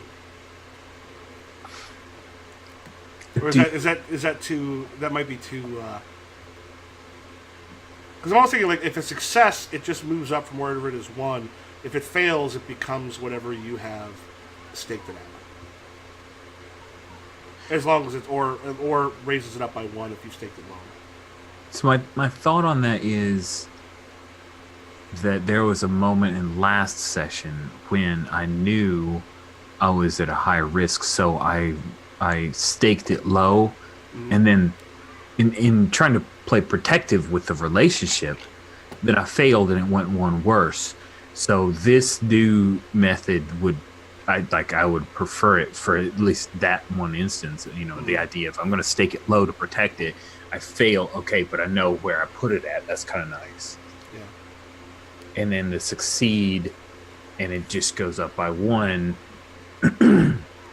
In a way, encourages some risk taking, right? Because you'll stake it higher. You think, well, if I pull this off, it's just going to hurt a little bit. Yeah, but if you fail, because it's only 2 dice, which means, you have a better chance of rolling higher with like a D10 or a D8, say, than a D4.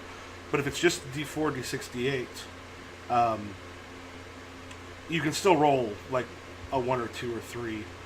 You can still roll less than like a D4 on it. So I dig it, actually. I dig it just because I've seen a couple of the extraneous ends of it. And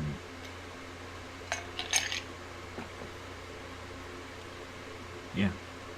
Yeah, because I was like, in some respects, something like automatically leaping up can be okay, but I was just thinking it maybe goes up too quick on a success. The failure lets it then pop up a little bit higher. Mm-hmm. Now that we talked it out a little bit more, Larry, where is your head on? Yeah, I guess because the way it's set up now is there is no mechanical distinction between a success and failure. Like whether you succeed or fail, The relationship is going to go to whatever you staked it at. Well, if you fail, it goes towards whatever you staked it at plus 1. So basically, like, it goes to what you stake it at. Okay. If you fail, it raises up another one. Oh, okay, that's right. This lets it more gradual. As long as you're succeeding, it's more gradual. But if you fail, then it just pops you up to what you risked. Right, your proposed rule does that. Yeah, probably. I mean, I guess there's only one way to know which is just to play test it that way, and then see how it goes. But I mean, just looking at my character sheet, I'm all my relationships are kind of getting maxed out. Mm-hmm. So yeah, you may be onto something. Maybe it is a little bit better to go gradual. Yeah, because I was thinking, like, occasionally if it, or even if it keep it more gradual, if it succeeds, it goes up by 1. If it fails, it goes up by 2. That way, even if you fail in the first time, it wouldn't take it up to necessarily like a 4. The most it would bring it up to is introducing conflict, like basically like the second one where we start to see what's going on. Mm-hmm. Of course, then where you stake it at doesn't really matter.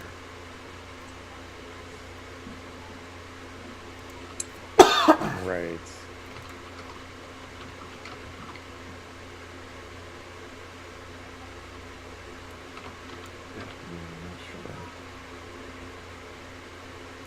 I think I might try it next time with the.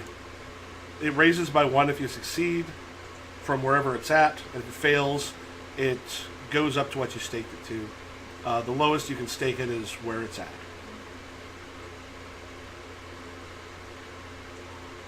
Yeah. Cool. Okay. Because I wanted to bring those two in. Like I wanted to bring L and Evasio in, partly so we could just see more of them because they both were fairly high. So I wanted to bring them in. I do kind of like that it didn't work, but then I realized the interesting thing is your character is going to do better rejecting, which could be just rejecting his. It could be a positive thing because it could be rejecting his kind of attempt to not understand what's going on. There could be some ways. There could be some interesting character stuff that comes out of realizing, oh, my character is much better at this. I'm not going to be the nice, sweet person. I'm going to drop a load of truth on what's going on. Might be the better way for you to do it as a character, which could be interesting.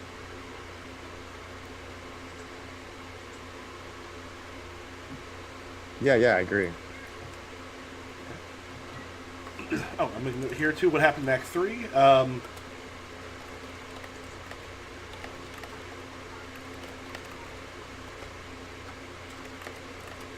Shooting her gun, but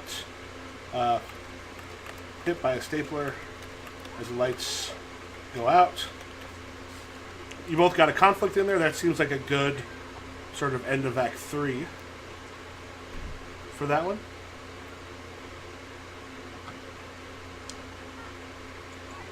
And we could hit real life.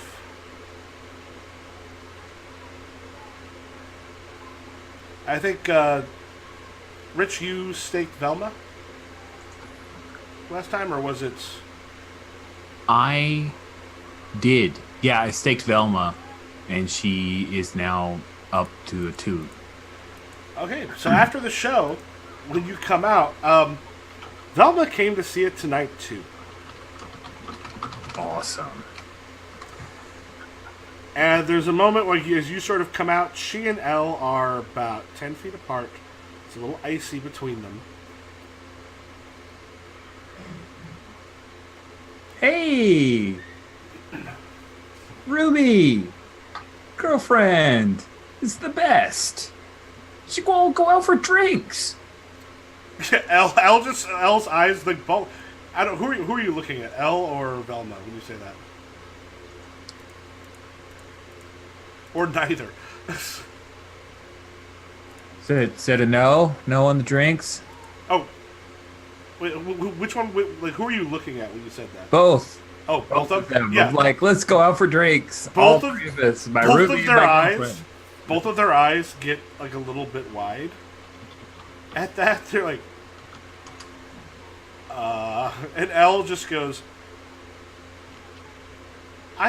thought maybe we could. I have tonight off. I thought maybe we could go get a drink. And Velma's like, I just thought it would be nice to see your show. Vel, thanks. I think I've got to go with Elle here, but I'll catch you soon around the house and stuff. Yeah, that's fine. Glad you found someone that you care about.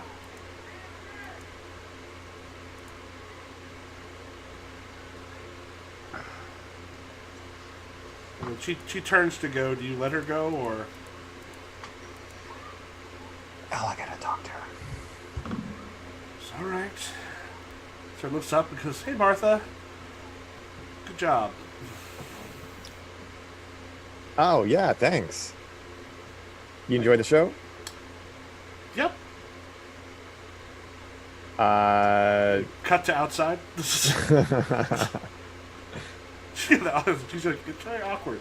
Velma's heading towards the parking lot with not a huge amount of speed, but definitely a lot of purpose.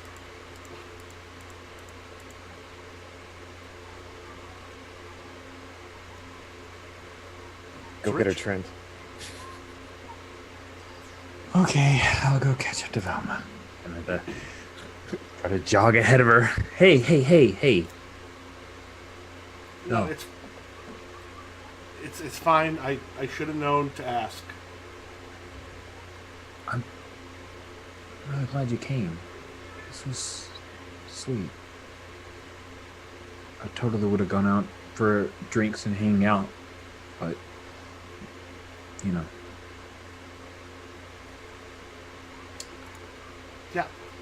Yeah, I know. Wasn't. I know. It just I'm not trying to rub your face in. I should go, shouldn't I?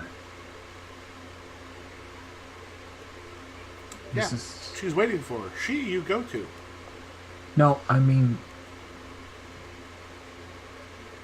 Would it be better if I move on? Maybe. I mean, what? Why is it that you seem? I mean, maybe it's because you're living with me. Why is it you seem more eager to be with her than you ever did with me?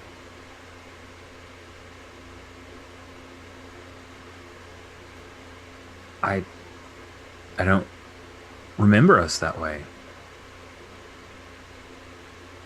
I'm sorry you felt neglected, Vel. I really thought. Out of character, do you remember how long you two were together? I think we talked a little bit about it, but she wanted you to commit. So you'd been together long enough where. Yeah, I think it's like been together long enough to where commitment should have happened. Mm-hmm. So I'm thinking like they were together couple years maybe, like they got together in high school and then graduated high school and just continued on dating, moved in together. She thought that was the next step, Yeah. and to him it was just it's just convenient. She goes, And- we used to be like that in high school, and then we got lives and we got busy, and then I mean, I thought you were gonna be. I thought you were gonna want what I want, but apparently you didn't.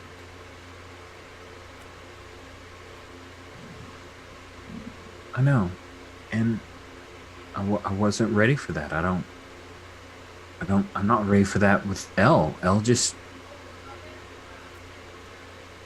we're just dating. We're just having fun. I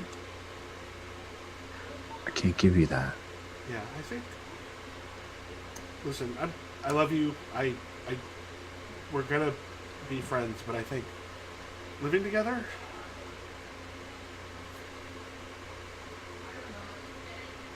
Yeah. I know. I didn't realize, but yeah, I get it. Let's see if you're able to bring her down a bit on this one. I got a 4. All right. I'm gonna stake it at. Well, you don't have to stake because this is real life. Oh, okay, cool. So I roll at what I'm at, which is D8. Which is you use the real world one, which is D8 for her. Yeah, D8 for her right now, Mhm. and I'm trying to connect, or This feels like a connection. that's what I was hoping. Okay, Yeah. that's what it felt like to me. I just want to make sure.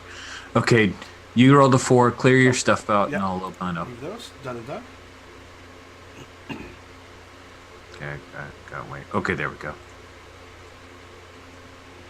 Oh my god, I rolled a 2.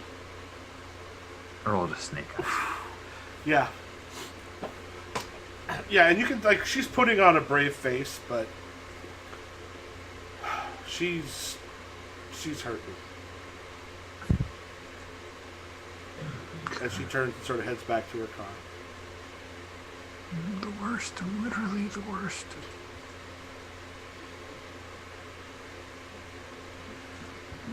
And then inside, Evasio. Ah, yes, Evasio.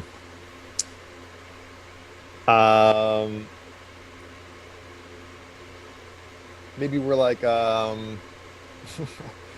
on the other side of the parking lot or something.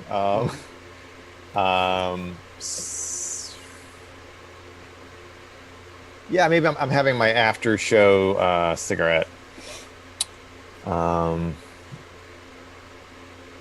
So, what do you think about the show?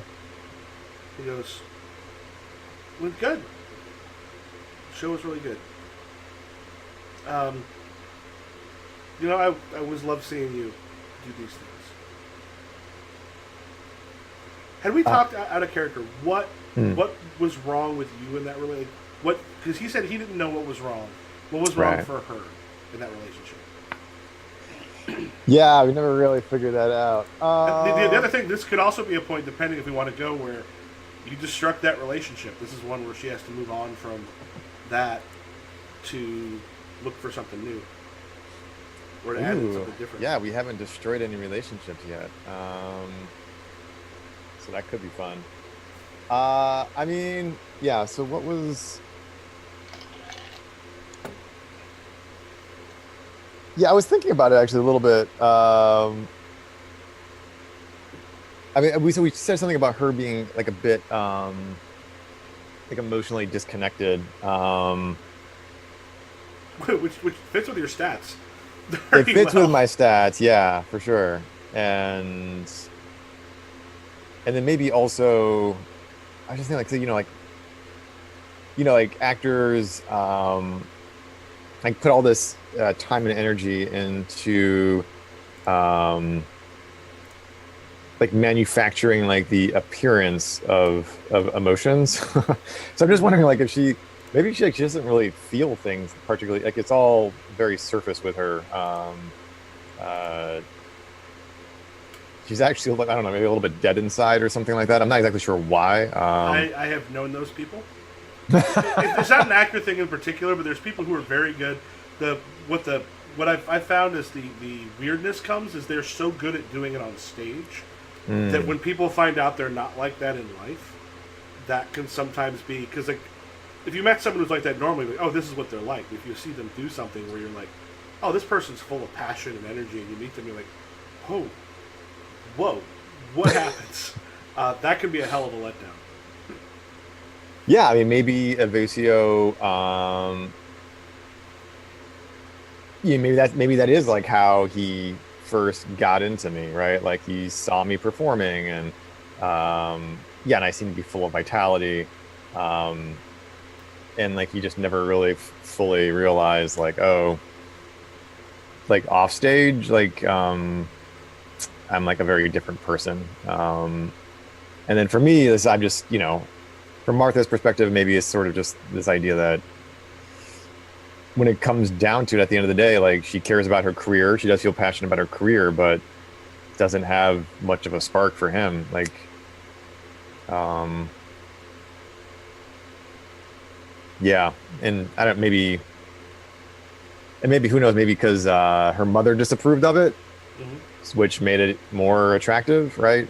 I rejected whatever suitors that my mother had lined up for me. Um, yeah, something like that. Okay,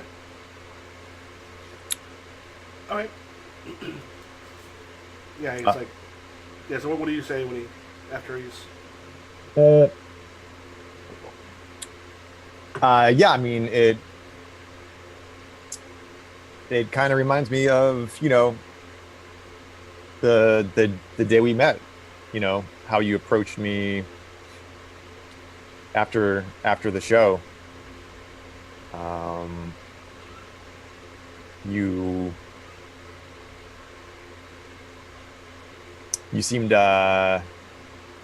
seemed really impressed, and actually it feels like that's really what you liked about me was that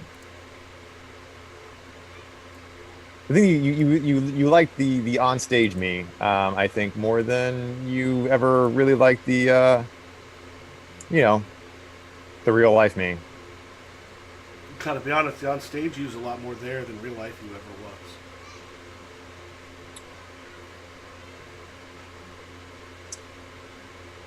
That's probably fair. That's probably fair.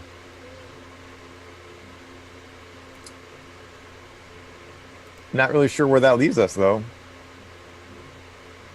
I mean, other than outside in this crappy parking lot smoking cigarettes. Kind of smiles. He's like, yeah, "This worked for us once, but long time ago." I think we've both been acting, playing a part. Um, but every show has to come to an end sometime. Um,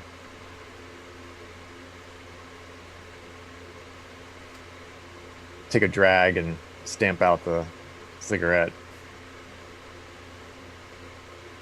Guess so. Um, I mean, we got a dog, so we're going to have to figure that out. Could be worse. We could have kids. Ha! Okay. I'm going to crash into friends for a bit.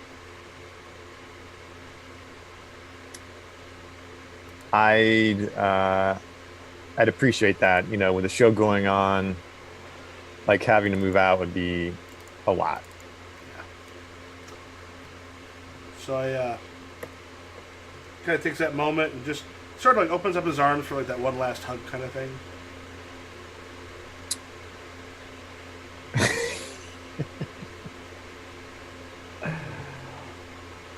Um,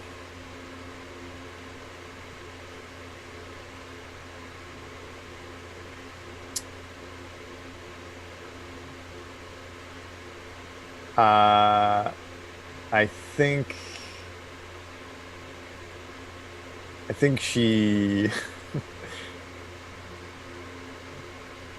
I think Martha is going to like just like extend her hand. Just kind of looks at it and just takes your hand, kind of looks at you and goes, I guess we're not going to be friends, are we?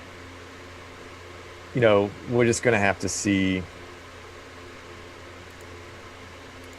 This is a new chapter. You know, I do better with the script. Yeah, you do. Oh, damn. So at that point, he kind of like disengages a bit and goes, you know what, I'm going to... The reviewer was wrong, by the way. And he turns and heads towards his car. I'll let him go. Okay. He heads back, gets in his car, drives away.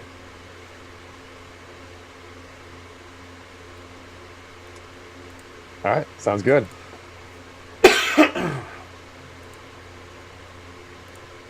Killed the relationship. Woo! Yeah, so I think at that point you can pretty much. I mean, I can make a note that the Evasio still exists. He might come into it, but probably said killing him as a relationship opens up another slot, so you can have another person end up coming in there. That's it. I must kill this relationship so that another will rise to take its place.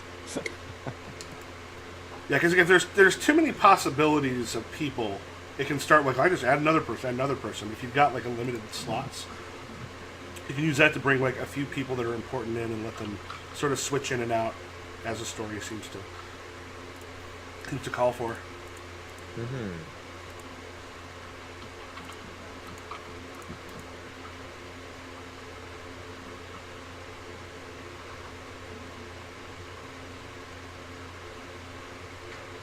We're not out of this entire scene, though, right? Or are we? Not necessarily. Okay, because I think, like, I would like to see, and it doesn't have to be super long, but Trent would kind of, come back and tell Elle what's going on. So, interested to see how that rolls. I don't know if it bounces to another conflict or if it's. It kind of depends where it goes. It could just also be just a. Yeah, it could be just RPC. info. So you come in and Elle's chatting with Noritaka about no you were really good. Like, I mean you're the right kind of mean. Like we hated you in a way that we kind of loved the actor, but it was good. He comes in, Noritaka's like, hey Trent. Hey Kind of Noritaka. lonely. Thought I'd keep her a little busy. Thanks. Thanks a lot. That's very thoughtful, Noritaka. Yeah. Elle sort of turns. It's like, could you excuse us for a moment, Noritaka? Yeah. He walks away, goes back in the dream room, get dressed. So, I'd like to take you out for a drink. just us? Yeah. Are you okay? It's just, I'm not talking about it in front of the cast, but yeah. He kind of like puts her arm through yours. Like, do you need to grab any of your stuff? Oh, yeah, let me get my go bag, and then he'll run off to get his little bag that he has his makeup and his backup shoes and, his hose and all that other stuff. And he'll come catch up with her. And I imagine as they're heading towards the parking lot, because she drove and he did not. I'm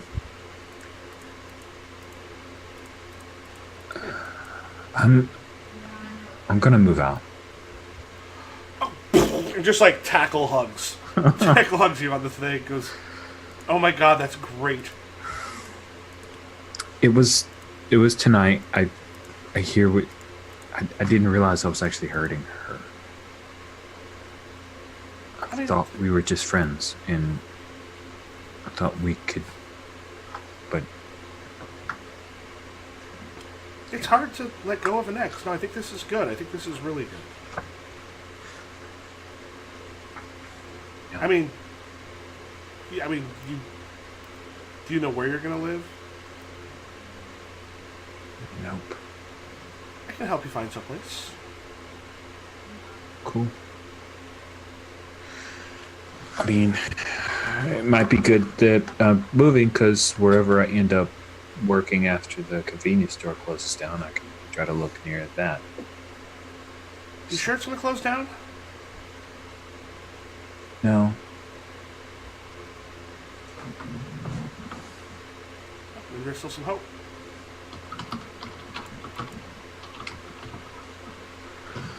Guess. I mean, I hope so, but it's kind of out of my hands. It's not like we could do a GoFundMe or anything like that. It's just a convenience store, A lot of people in the neighborhood like it.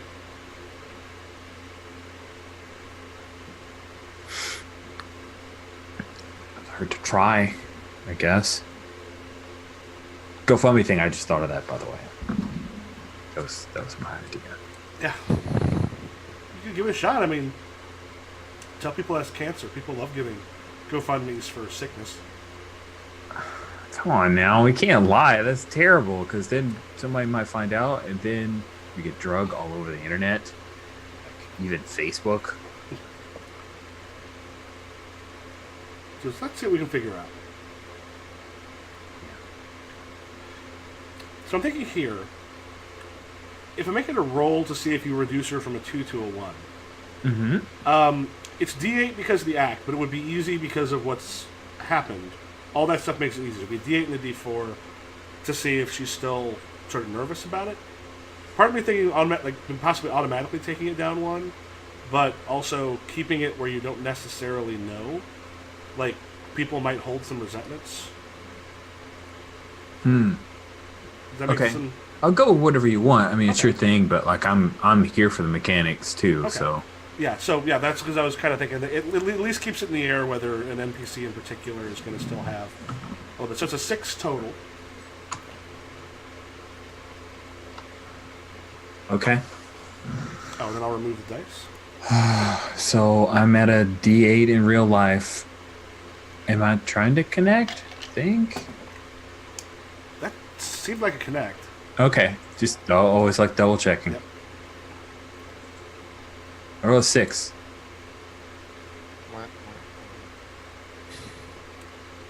Yeah, I mean, it's you matched. Push, right? What? What happens on a tie? I'm trying to remember if I came up with a thing for ties. Last time we counted it as a fail. Oh, the worst. Yeah, I just put what to do in ties and put it there. Because I think the fail tended to lead to more drama. Right. Yeah. I don't think it should necessarily. I don't think it should take it up, but should leave it where she's still got some concerns. Okay. Like she's her heart is not eased as of yet. Of course not, because Yes. look, when he said Trent was like the reason for moving out had nothing to do with her. It was about hurting Velma. What about Elle's feelings? Yeah. I know. Yeah. I can still see her just being happy that she's out, but I do like the fact that it does tell me something about her that she's still, like, that hasn't improved things in that situation. I know. But I mean, he hasn't moved out yet. He's bad on True. commitment. Yep. If he says something doesn't mean he's going to follow through. Well, that too. Baby, I say lots of things. You can't hold me to them. Why? So much is up in the air. Where am I going to move? I don't even know. I'm totally moving out. My stuff is mostly at your place. Just give me a drawer. Yeah. Let's take that. Okay, we are at about 7:45. Probably so this means next week we've got the three of us. Because 4 and 5, those acts are usually a lot shorter. Mm-hmm. Those are kind of far and away the shortest, just sort of putting the periods on things. Cool. I guess any ideas, feedback, things that worked, didn't work, system wise? My feedback, I'm interested in seeing the tweak to the risk reward setup. Mm-hmm. I think I feel like it's going to be more fun for me to play it that way. So that's kind of cool. Okay. Like risking something and realizing I didn't know what I was risking is a weird feeling. So this change puts it more like, yep, I know what's on the line. So if I blow it, I know what I lose, and I can be prepared for it. Mm-hmm. Okay. You okay there, Larry? Huh? Oh yeah, no, sorry, I was just thinking. Okay, I was like, is he wrong? Is it me? That's why I thought I'd check in. Like, maybe Give me a break, Rich. Oh, you're How so dare you, worse. sir? How terrible. My feedback for your feedback. Suck less. You could try to get good.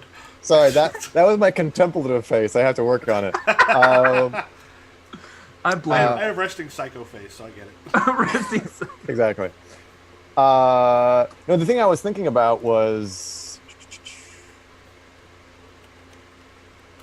I was thinking about the again that reflecting relationship between RL and show. Mm-hmm.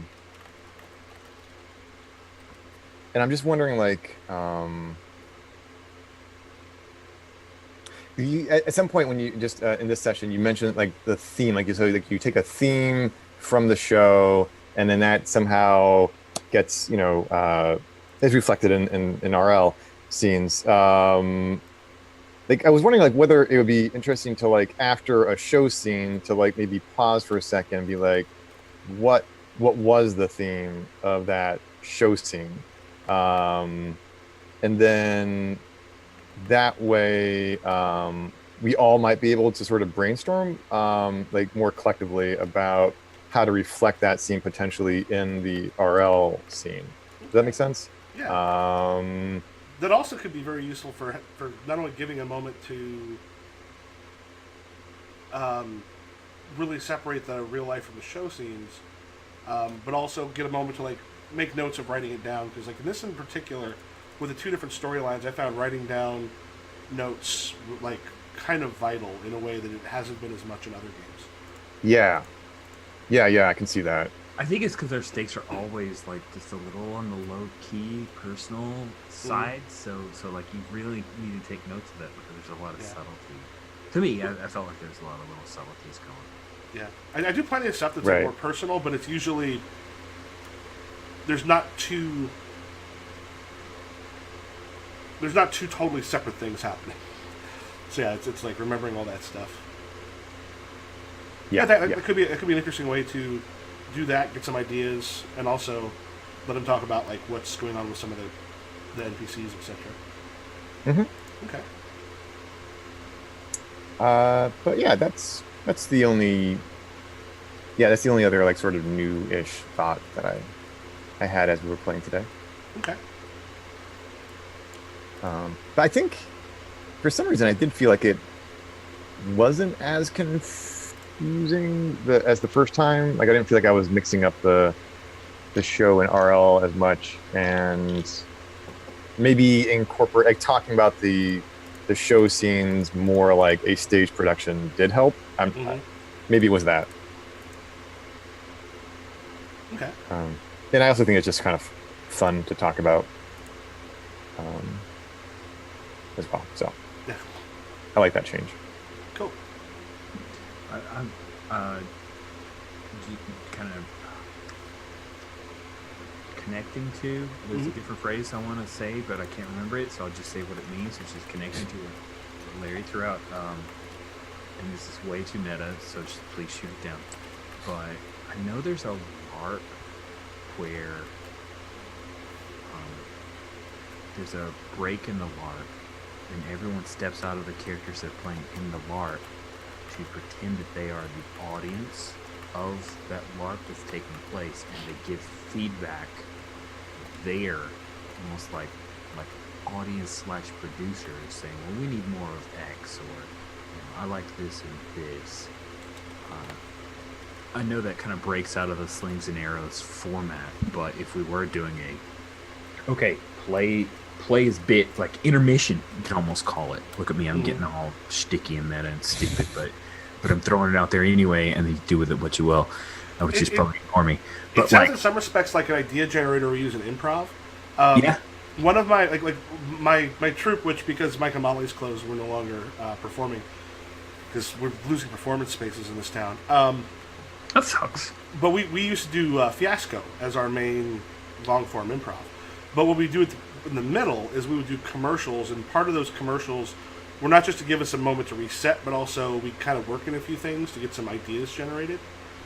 And like with especially improv long forms, you do something to kind of give some ideas. So getting audience feedback, like in an intermission, like the director or someone sort of walking through and hearing some of these conversations, can give people ideas of where to take things. Neat. It could be kind of a fun, like a third character people almost jump into, like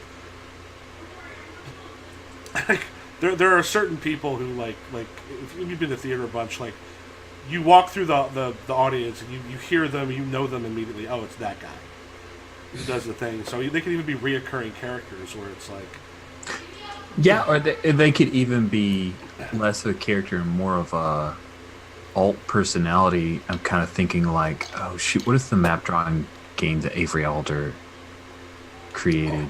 Quiet Year. Yeah, in Quiet Year, where you had the kind of faceless folks who were talking about projects. You know, you could, like, it gives you this. It's like I always do roses and thorns at the end of a session.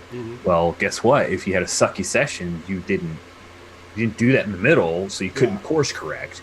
But this could be like an intermission, as I love calling it because I'm a dork, where we just kind of step out and we're effectively giving feedback on the theme of the play that just the scene that just happened, that act, as well as I'd like to see more of YZ, you know, that kind of stuff. I don't know, that could be interesting, as long as you don't spend too long in that state. Because if you spend too long giving feedback, then for me personally, it like breaks flow, which is a thing I see in Kingdom and yeah, mostly Kingdom. Less so in Microscope, but yeah, Kingdom. Oh, the other one, Hillfolk. Yeah, in Hillfolk, people can get like caught up in the post scene, like what did that mean, and who won, and who was the petitioner, and who was the fuck. Just can we get back to rolling dice and playing characters? Yeah. Well, because it could even be done. Almost in character by having it be, if it's a rehearsal, it's the even possible director, actor, producers with the writer. So it could even be something where it's not jumping completely out, but becomes like, oh, the rewrites will come in, which might even give it an opportunity to go, if we'd have done this, though, it would, at least as a possible thing to do. That's kind of dope. Like, I'd love to give that a go and see how brain breaking it is. Like, Rich is adding a third character. Yay! Oh, he's the GM because he just wants to keep playing characters rather than tell a coherent narrative. Yay! Yeah, my only concern would be cognitive load, whether my Yeah. brain would break. Yeah. That's why I was trying to make it like a non-character, but almost like excusing you giving critical feedback in the middle of a game that you're about to step back in and play, so you don't like step on toes. You're just, I don't know, I'm just an audience member. I'm not rich, being a dick. So you just want cover to be a dick? Is that what? That's most of role playing for me, really.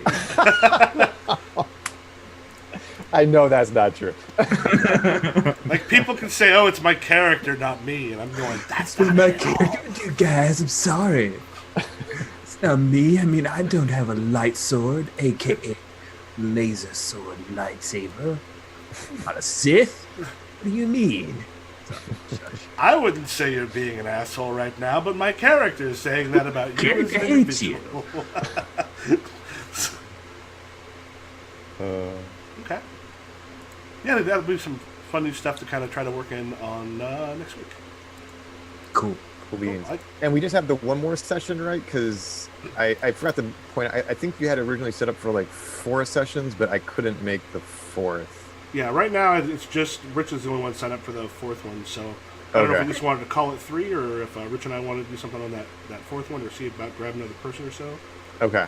With the, it'd probably be smart of me to like, yeah, let's just call that 4th one off and make it a 3 session because first of all, we're going to be able to knock out the axe, and second of all, like, oh my god, this whole relocation is starting to come hard and heavy. Yeah, I get that. I'm freaking out. So cool. Cool. Thank you both so much. Thank you. Thank you. This is